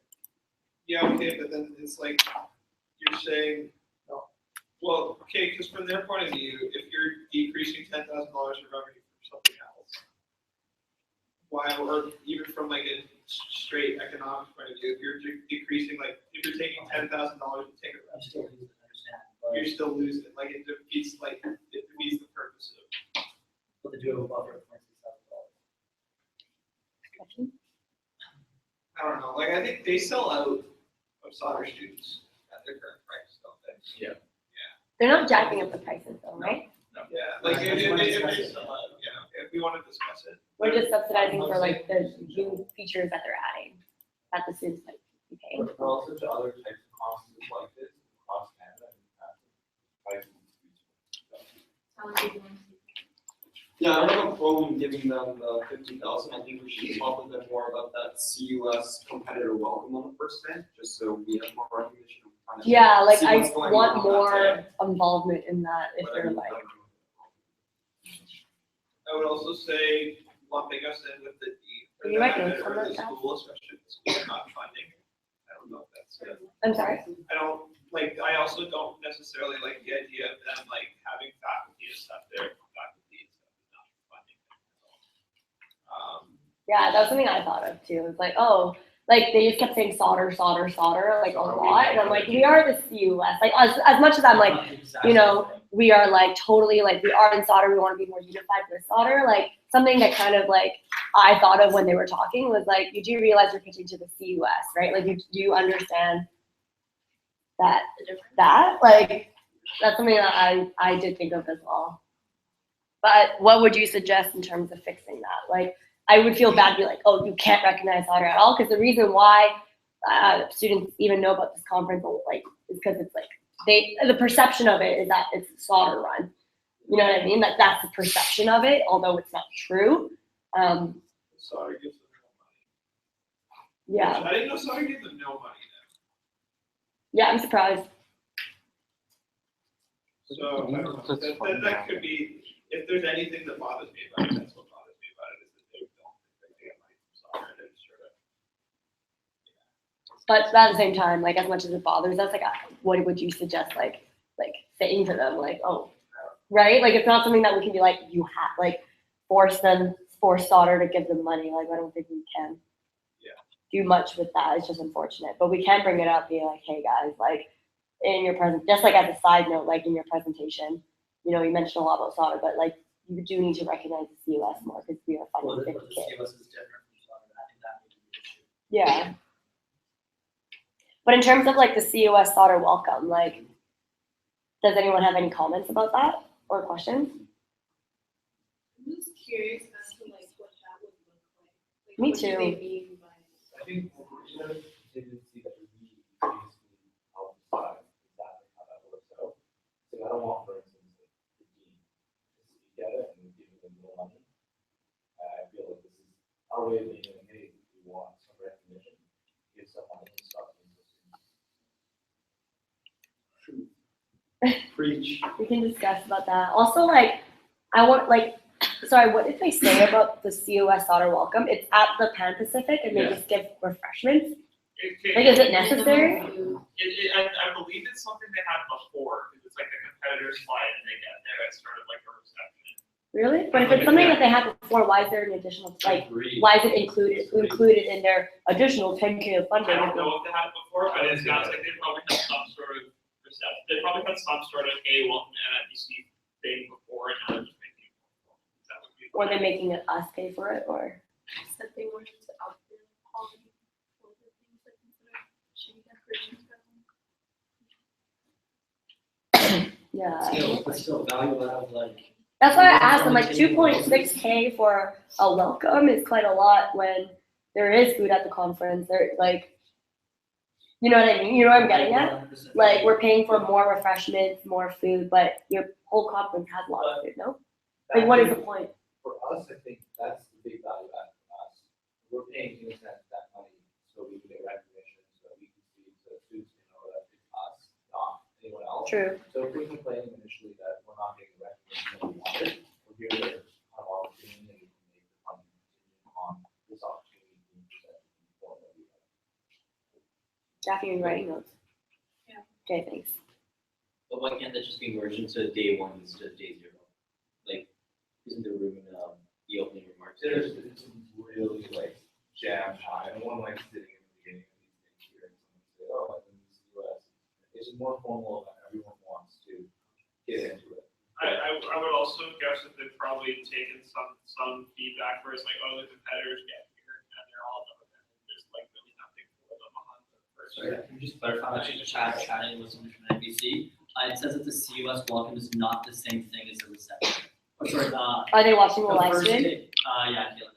So the first day welcome is the CUS reception.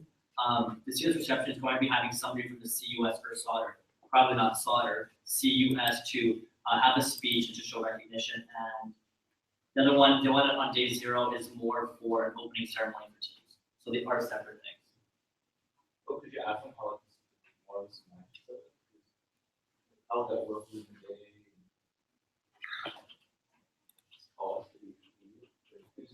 Is she at school? Like, can she just come in?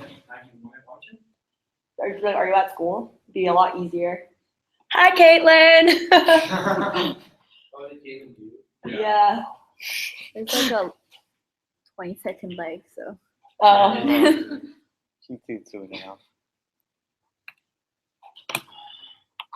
Yeah, I feel like just like in general, while we wait for maybe her response, like we should allow maybe conference people who present to come to our discussions, because technically member at large people can come. No, she can't. Well, what questions do we need to ask? It's just logistics group wants to know that, but Yeah, if it's figure it out. like, we can also make it contingent on us having some say in what that actually looks like. So it's not really a huge factor into what. Does anyone here know? Less than 50. Yeah. And if so, 25. I think like 45. Yeah, I would actually What's go the for missing? 40. What's the missing 5? We're pulling a Sauder Summit again, guys. Yeah. Just funding them less to say that we did something and funded them and didn't just accept what they came in. What's the Because that's reason not for really a this? representation. Like, why are we giving them 40? Let me explain. I still don't get what the, I'm not sure what the ticket price subsidy was exactly about. The ticket, it's $5,000. decreased from 150 to 120. Yeah, it was 155 early bird and 215 for regular price for CUS students without that subsidy. But aren't they having high demand ticket sales? Like, what are they doing? Can you speak louder? Aren't they having a high demand on ticket sales? So why are they lowering price? Did you hear it? Because we want them to. Yeah, we're making a lower price. We want to make it cheaper for Sauder students. We're paying for it so that it can be cheaper. We're covering the cost. So basically. What's the differential between a BCom student versus a non-BCom student? No, there is 100%. Huge. Huge differential? It's like almost $100. Okay, good. Make it bigger. So basically, my understanding is if we were to say give them $5,000 less, the revenues, expenses still has to match up, so it would likely be made up with an increased ticket price. So we either contribute the money or the people who go contribute the money, basically. Economics 101. You guys are learning.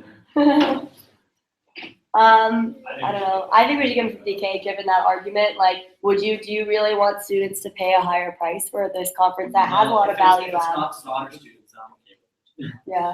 Jack up the prices for the non-BCom students. This is why everyone Sorry, hates so us. right now there is no price difference, or there Well, there's a huge price. between soft, like soft. Between Sauder students and non. Okay, yeah. Okay, then I Okay, just. so I have one quick question.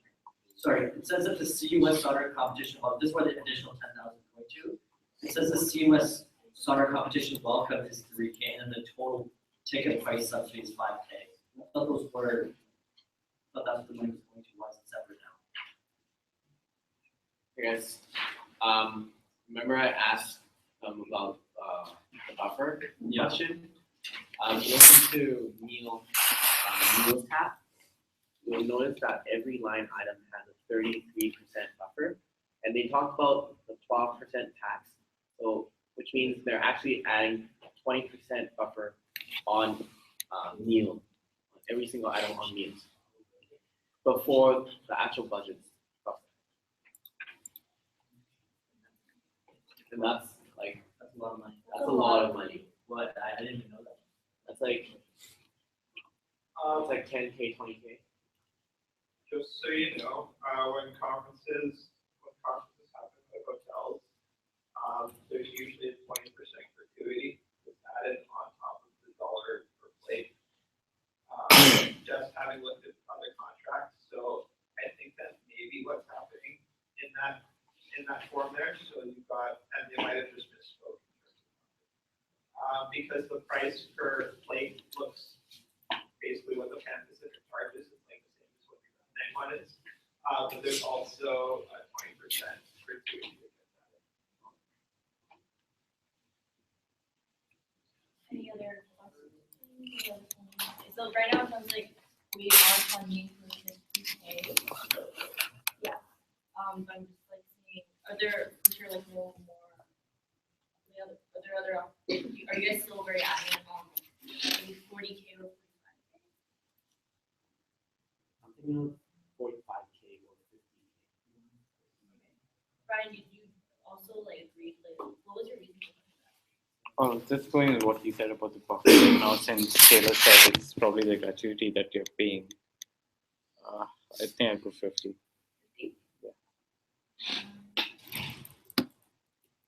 Yeah, sorry, to answer that, that's, sorry, that's a very good point that Justin brought up, is the fact that, even in terms of something like the hotel, their extended says the cost per unit is 170, and their extended is about $4,000 more, and this continues on every single line item. What tab is that? What I'm saying is, I'm looking right now, taking like logistics expenses, hotel room, it says that the cost is 143 per unit, the cost per unit is 170, which if you multiply those two numbers, you get 24,300, but their extended is 28,300, so they just added 5,000 on top of that. Is that tax? 4,000. Is that tax? Is there like I a have no idea hotel what that tax? is. For delegates, same thing, it's like, and if you add all those up all the way to the very bottom, that's a pretty hefty increase. Are you talking to Caitlin down to get her to justify this? Like look at front page. Look at that. It's on logistics.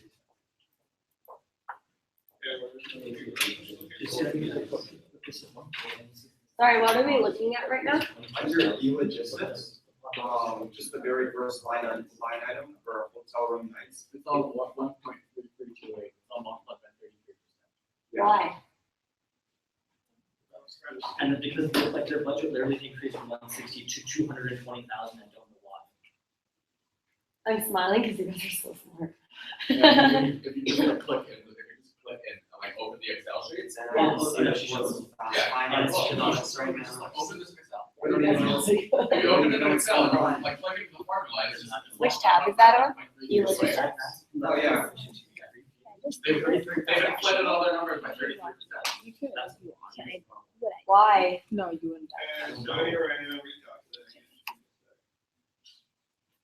It's like, you know, like last year, they literally ran it for 160,000, and now it's 200,000. So, I'm gonna increase that 30% with the same amount of delegates.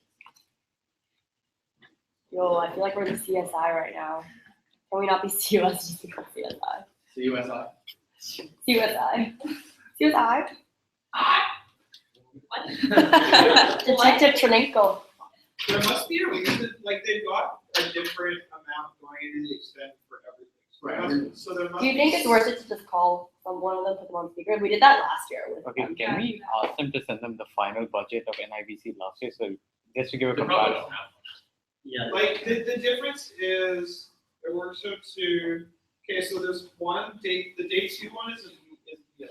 That's the one, that's the biggest one where the extended is different. So I think that, I think that's the gratuity, I don't know for sure. The thing is, always that also means that it extends to the hotel fees, down to a lot of the other fees that don't have that. So No, it doesn't go. look at the hotel contract, it's literally right on there. Which one?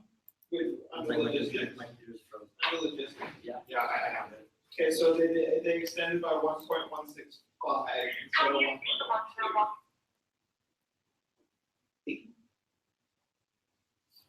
Are we asking why they, Yeah, just give it a second, it's different on each of them, so this is 1.165, this one is. Yeah. It's marginal, it's a marginal. Yeah, but it's just like, well, someone go by those specific numbers. Someone got me some reason. Yeah, so If like, it was, one's at 30%. Oh, okay. It would have just, I think that's. So, it makes you want to know where that. sure.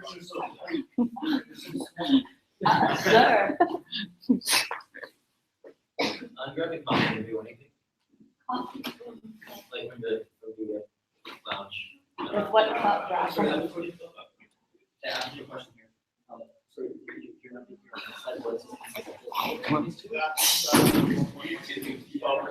I want hot water. Thank you. Or do Okay. you want me to come No, with you? no. Like, normally for Wednesday, you, I forget what you think. That's great. Wait, so, I didn't know it was recess. Does anybody want to move to Okay. Yeah, so Ryan, point of privilege. Second. What's point of privilege? What's your point of privilege? You don't I say want to go to point the. of privilege. What's the wash? Yes. What is What's point the of privilege? recess? Granted. Okay. Oh. Okay, so we're taking a 1 minute break while they figure out the Excel sheet. 5 minutes. Yes, Vanessa, second best. Go ahead, unanimous. 5 minutes. Why? Because they're dissecting the budget, because we found something that was weird. Is $2 okay? It was just a 2.5 hours. Can you get me a bottle of water? Yeah, word for it, boy. I think Michael. Michael, Do you know what? Michael, do you know what Tim Hortons is open on Saturday? What? No. Do you want anything? Yeah. I don't think so. Why would it not be open on Saturday? Like the one Usually it's downstairs. That's how Is it much. Saturday? They're closed. Oh, wow. Okay, so let's look at this. Was it for you They guys? close on Sundays, I know, I run Sundays. Yeah, I Really? One, two, It was like 5 Saturdays. and Oh, yeah. Oh, this is my first legal time getting here. Oh, yeah. Vanessa, you have change for 20 minutes. 210. No, I only have a 20 and a $5 bill. Why? Why? Michael, we have 210. Michael just doesn't want to give me money. I actually don't. You get a haircut? No. Why? What's it? I need to say Alex. Your hair? Okay. It looks like Oh, earlier. right for this hair, right. Oh, yeah. You can pay me anytime, it's fine. I'll come for you, no, I'm kidding.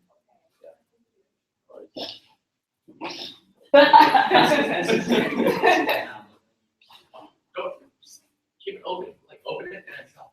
Well, I'm just trying to show you.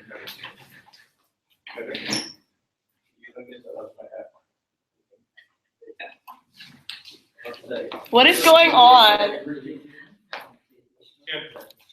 Don't throw it.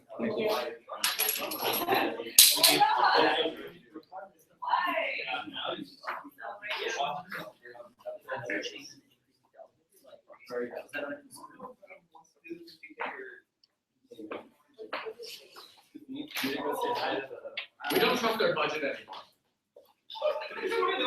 Do you want me to call Carson? Just ask them why 1.33 in the extended.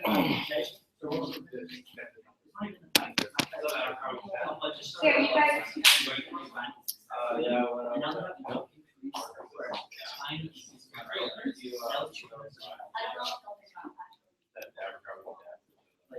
How do you increase of 50,000?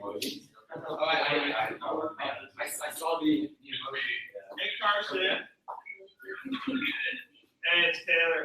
We're looking pretty good. We're looking through your budget again right now. We just had a question we want to clarify.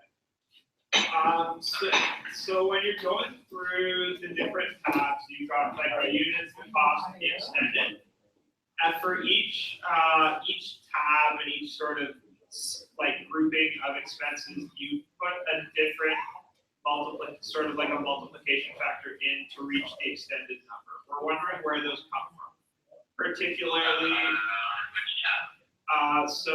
particularly the ones on meals and logistics.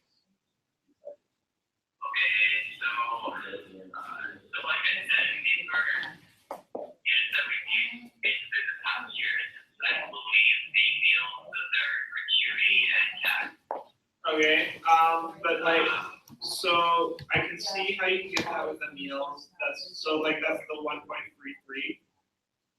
But it's so specific as to like 1.3328. So is that totally just what was in the budget you used from previous years, or? Yeah, exactly. And then. Okay, and then like on logistics in the hotel room and stuff like that, it's like you for the hotel rooms you use 1.165. For the conference you use like 1.157. So it's just where the different numbers are coming from. It seems small, obviously when you're doing multiplication, but it ends up to like in terms of the, like if you compare it to tax, like when we use 1.12 for tax, it's like a $10,000 or $15,000 difference overall. So we're just wondering where those numbers are coming from. So if you let us know, that would be awesome. I'll talk to you a little bit last year and see if I can figure that out for you guys. Okay, cool, that's great, thank you. Great, sounds good, thanks, Joe. Okay, talk to you later.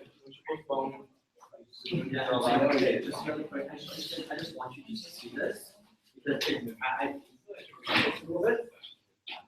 Yeah, that's where literally, so they ran the budget last year successfully, and they have here, the cost rate of some sort of 7,000, 80,000, 15,000, 6,700. Next year, exact same amount of dollars, they're going to the cost rate, increase by 5,000, increase by 13,000, increase by 25,000, increase by from 16. Now we're only $50,000 cost expiring under control. Okay, but what I'm saying is, like what I'm trying to say, or was trying to say before, is we don't know if this budget is accurate in any way, shape, or form. It's just all the records we have from previous years for the project's funding. Okay, so we don't know. But the thing is that they managed to run the conference successfully with this amount of funding, and now we don't know if they were that amount of funding. Well, somewhere close to that. For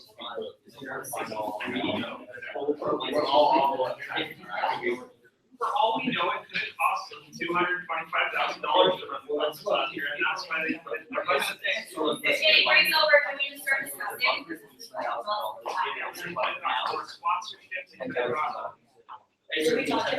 They were happy that.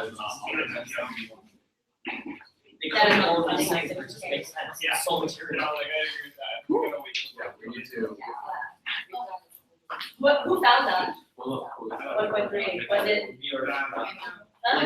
Like this side. You guys are stars.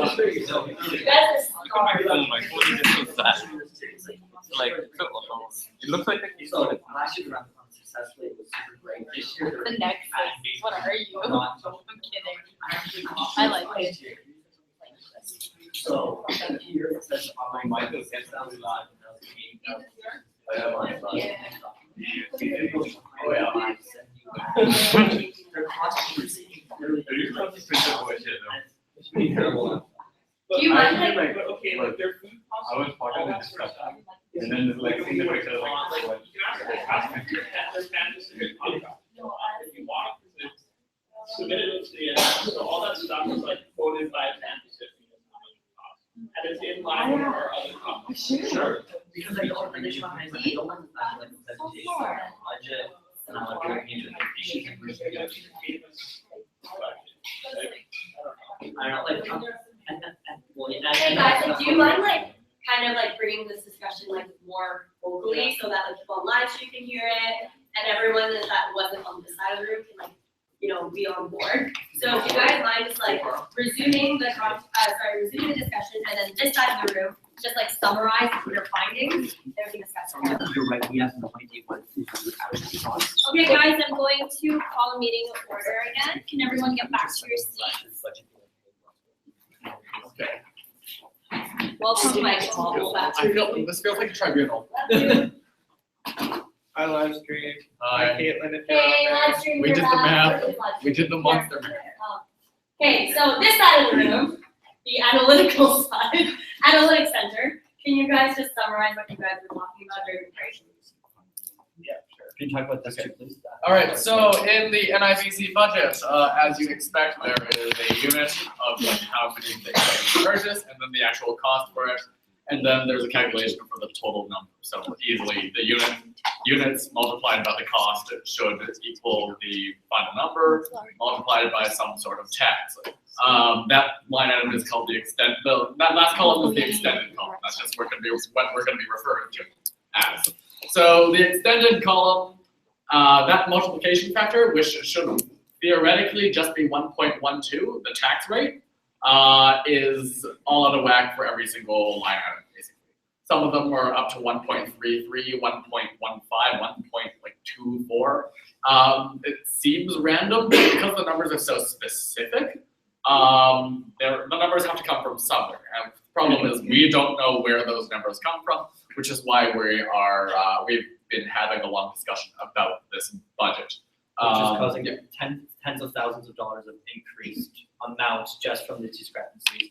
And one more thing that I'd like to bring up, which I kind of brought up, is that, yes, as Taylor said, we don't know what their exact budget numbers are, but last year they were asking their total revenues were going to be approximately total expenses are going to be approximately $164,000, but now just over the course of 1 year, it has increased to $225,000, which is a $60,000 increase in expenses. And now they're asking for an additional $10,000 from us, and they managed to run the conference successfully last year, and their buffer actually only decreased by $8,000. So technically, to run the conference last year, based on a ton of assumptions, it's about 175, but now it's 225. So I personally would like to send them this previous budget and the new budget and be like, hey, why did these numbers, literally meals increased by 20,000, marketing increased by 18,000, like they're just massive number increases. So I don't fully feel comfortable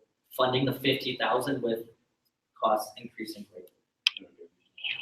I just disagree with Adam on the last point. Okay, that's good. Yeah, that's I think Lively discussion. I think an easy way to solve that would be to get their contract with the Pan Pacific. Sure, yeah, let's do that. That's fine. Yeah. Because I just based on wanna bring it up. our other conferences that are run at the Pan Pacific, those are pretty terrible for the cost. That's fine. All right, can we move to live stream out of like tribunal? In that case, do we have any further discussion about this, or can we? Well, I like don't think there's much to discuss because there's so many gaps. I move to table this discussion to next board meeting after we've received further information from the NIBC or amending. On the budget. Specifically request answers to those questions on the budget and also their contract from Pan Pacific. Yep. And the discrepancy between the two. Yep. Okay, so who's going to say the motion? Was Fred? So I need a mover and a seconder. Moved by Justin, seconded by Ryan. I need a vote first. So all those in favor of moving this having another presentation in the next board meeting, raise your hand and say aye. Aye, yeah. All those opposed say nay. I'm just wondering, would it be better to have like a sit down and have a smaller group setting up to like kind of talk to them and understanding how each line item works? Would that be more effective? Are you opposed? I'm just wondering. That question should have come before the. Yeah. Doesn't matter. Well, we're gonna send them an email with like the questions anyway, and if their response isn't like great, then maybe we can have a possibility for that. But I think that, you know, with all of our conferences, we don't necessarily like request one-on-one time to discuss. It's usually just like, we have these questions, answer them, and usually they answer them pretty well. But if they don't, we can open it up for that because $50,000 is a lot of money. So, yeah, so are you opposed or no? Okay, sorry. Any abstentions? Seeing as there are none, the motion to move this discussion to next board meeting has been approved.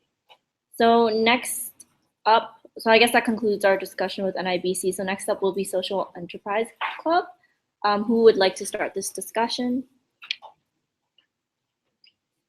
Ryan? I think what I want to just look at is budget, and honestly. Maybe louder. Okay. Honestly, just the biggest thing is just the way it's prepared. Like, I know if it's because it's an NIBC first, how detailed it is, and what the assumptions are. But just seeing SCT budget, everything one page. Some stuff like it's not the exact calculations as well. Like the exact amount of the cost and really put into the final column. So it's like this stuff is like, I honestly like I don't know why they would be doing that. Like if you're going to estimate your costs or expenses, you put in the exact amount in the column. So honestly, it's just like the stuff in the budget that doesn't make me happy. Okay. That's just a comment. Is that like stopping you from funding them 15,000, or is that just like a general piece of advice? Okay. So, Vadim and Justin? Okay, so, from my understanding is that they want us to fund the $15,000 for the speakers, correct? Yeah. Do you guys think that's a good cost benefit for getting speakers for $15,000, or do you think there should be a push for potentially having an alumni come in and potentially do it for free? Thoughts? Yeah, do you look at because like $15,000, like that one guy's a $7,500 speaker for literally 15 minutes. Is that really going to make your conference from good to great? Good, like no, like good to outstanding, because that is a very hefty cost. So I just like people's opinions on that. Well, okay. Oh. I don't know if we have the experts on this industry to comment on that. But I think for the 15 that they're asking for, they just move money around. So it actually, it's just the difference between the revenue and expense. And I think we're providing a lot of great value to CUS, and I think it's reasonable to fund them 15K. Something to add to that? I'm adding to that, so we just log into that. Okay. Our question. Can I? Yeah. Like just like some feedback. Yeah, no. It's like, for me, I'm just glad that our money is being put towards speakers rather than like, you know, food, cutlery. Like, I honestly feel like this is like, wow, like our money's actually going to something that will actually like increase the credibility of this conference. And so I'm actually quite happy with where our money, like, it's very clear where our money is going towards. Like, for instance, the past conferences we funded or the past things that we funded were never really clear of like, oh, what is our money actually going towards? This, I actually really appreciate that it's going towards speakers. That's my opinion. Okay, next up on the no, is Justin, or were you just trying to? Yeah. Okay, so next up would be Fred. One of the things I saw that was similar, kind of doing about NIBC, was that their presentation to us also really emphasized solder, and didn't really feel like they were talking to CUS. When they talked about the benefits, they talked about, aligning with all of like solder's initiatives, S3I, solder social, like the stuff to Kenya. While I personally don't have a huge issue with that, like, just a comment, that was just a comment I had. On top of that, similar with NIBC, I would like to see more CUS recognition about the fact that we found this STEM conference. Okay. And what would you propose in terms of recognition? Similar stuff. Speakers CUS talk about it, CUS, say yeah. thank you for the CUS. Yeah, CUS logos on promotional materials. I think that should be like a standard Yeah. for all of our conferences. Yeah. honestly. It should Like, be a have baseline. banner, have at least like The a speakers moment say to thank the you. CUS. Yeah, it should be a baseline. Roop had something to add to that. Yeah, I feel like, I don't know, this is a recurring theme where everyone always says, oh, well, they will say solder, solder, solder. Now, would you rather them say CUS, CUS, CUS? Because from my mindset, I feel that by saying solder, the students are getting a lot more benefit because no one's gonna, oh, CUS did it. Now I'm gonna think of solder kids. But instead of using solder kids did it or it's a solder event, they're gonna associate it with solder. So I feel that our mandate is to benefit the students, and by associating with solder rather than CUS, although branding is different on the paper or whatever, I think they're doing us a service. So I feel like this topic just keeps coming up, and I don't see the legitimacy of it 90% of the time. But still, the issue is students don't, a lot of the time students do not know what the CUS does, and they're spending $240 I get that, a but year, so like. If we want to like speak every time and be like, oh, the CUS did it, the CUS did it. If we put a logo in there, half the time they don't even know 90% of the sponsors, right? They're not gonna know that the CUS did everything, and to be honest, that shouldn't be our main priority. But I feel like a lot of the time it is, because we're providing them a service. We're not trying to get recognition for doing something. Just saying. That was my point of that. Taylor, do you have something to add to that, or? Sort of little counterpoint to what Ruth said. Yeah, that's fine, but we get a lot of feedback for like based on the surveys and stuff that's done, there's a lot of negativity from a lot of students towards what the CUS provides, because they don't know what the CUS provides, and they think it's just a waste of $245 if we all go to a room and twiddle our thumbs and whatever. And I think that's not really like, it's also beneficial to have students understand where their money's going to and what is actually providing for them. So it's something that they're like, oh, maybe I should actually go and make use of this money that I'm paying.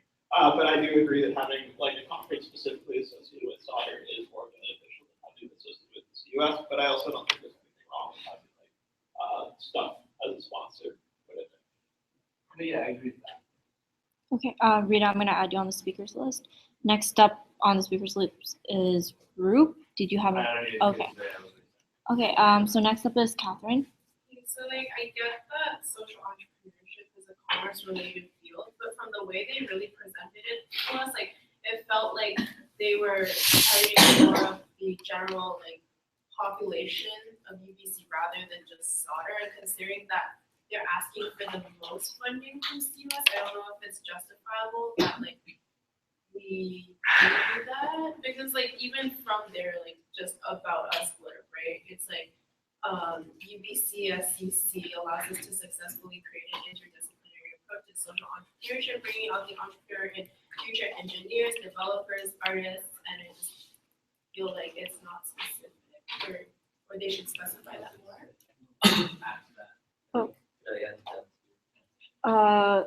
Just sorry, Raffles. From what I understand, that was a point of differentiation with all those other like UBC elements, and also from their revenue stream, they are getting $11,500 total for the AMS student clubs and the sustainability fund. So like that's that external element in there. But I don't know, maybe it's just not enough. Like maybe is it just not enough? I'm thinking like maybe there should be more benefits to US students specifically. They have 75% CUS student as attending the conference. So 75% CUS people. So I think that's the. So do like CUS students have benefits for that, or is everyone the same for all? Like since CUS is putting most of their budget. Yeah, but the thing is, we can suggest, but we can't change the operation. We can I feel like a price discrimination, whereas they charge some students less, but I don't know. Okay, so next up is raffles. Okay, Rita? Yeah, just to touch on what Adam said about getting alumni speakers to do it for free. But has anyone heard of Mickey Agrawal and Joe Roberts in terms of their credibility as keynote speakers?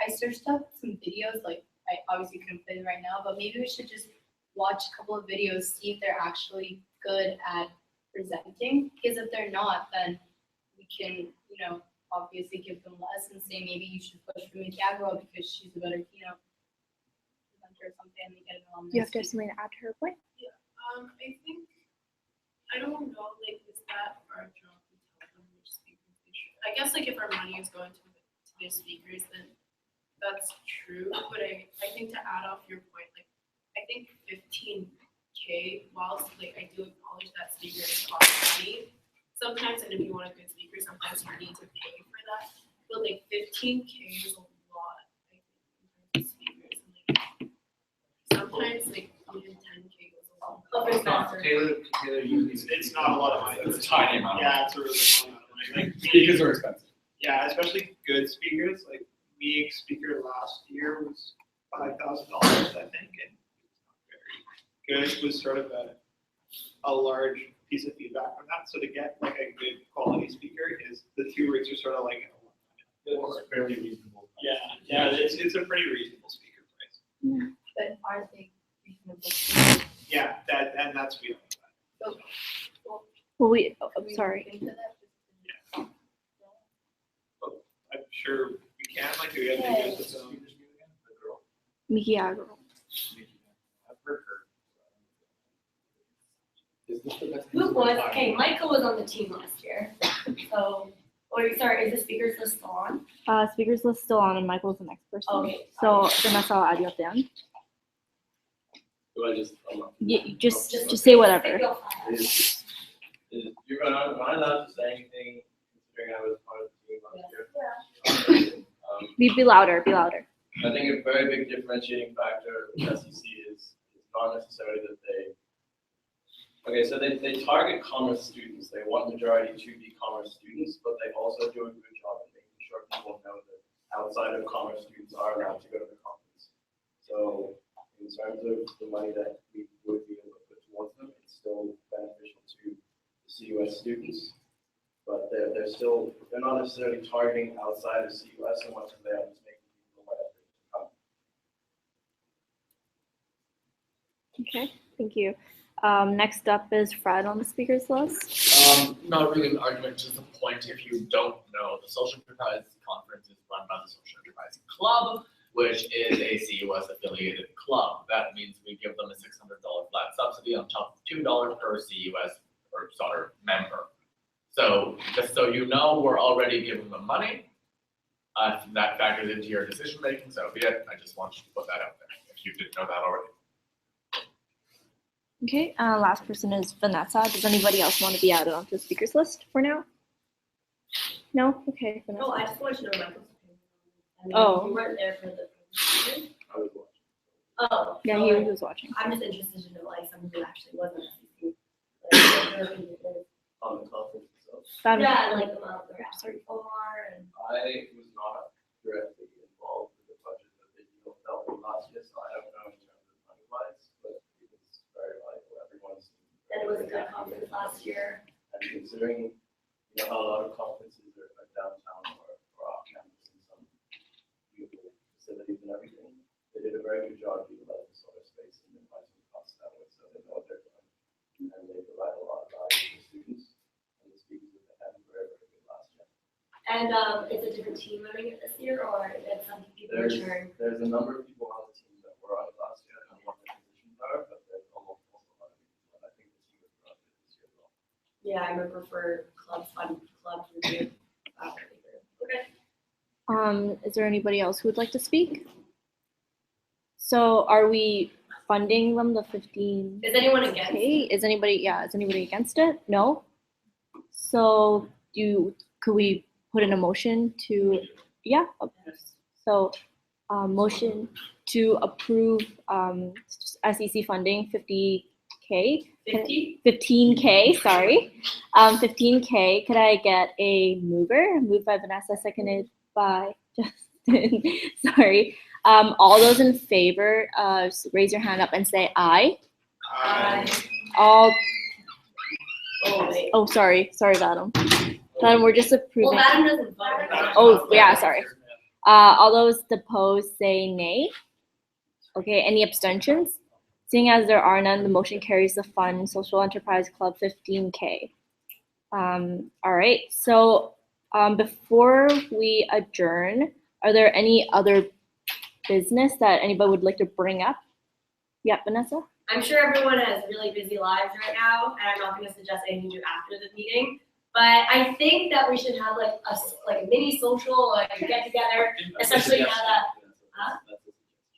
Let's do it right now. I'm done. for like the new members that have come in. I'm not sure what everyone is doing afterwards. I know I have lots of stuff to do, but like maybe if everyone wants to, we can do it after this meeting. But if not, like maybe another time. But we should be doing like something together, maybe like a nice dinner at Shabusin again, or I mean, like it's been pretty overdue. Nice. Yeah, it's been pretty overdue. I think we should do it. Yeah. Can we do it after the photo shoot? Ooh, good suggestion. That's a great. Because then we're gonna be dressed up. That's what. We can go to a nice place. Yeah. Okay, I'll put that in. What were you gonna say? Yeah. But maybe actually after the photo shoot, something nice. We'll look nice and stuff. Let's go to the beach right now. Great weather for it. I remember. Someone else carry me down the stairs then.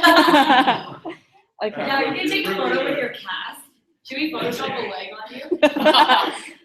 2 left legs. Do I have any board members who might want to spearhead this? Daphne and Debbie? Or the new people. Yeah, how about you guys plan? Spearhead means like take charge. How about you guys take charge? We know what spearhead means. They know what spearhead What you wanna means. do? It's not like Sunday night. Yeah, weekend. Okay, before everybody packs up. Okay, so the next scheduled meeting would be next month, and I'm gonna send a doodle as soon as possible, probably in like a week or so. So since there aren't any other business, could we move to adjourn the meeting? Could I get a move? If there's no other business, it Yeah. automatically adjourns. Okay, sure. So automatically adjourns. So yeah, the meeting has been adjourned. Thank you for coming today. So, are you sending a message to NBC? Should I clarify what we should tell them? I don't send it. Who sent it? Angela. Vila,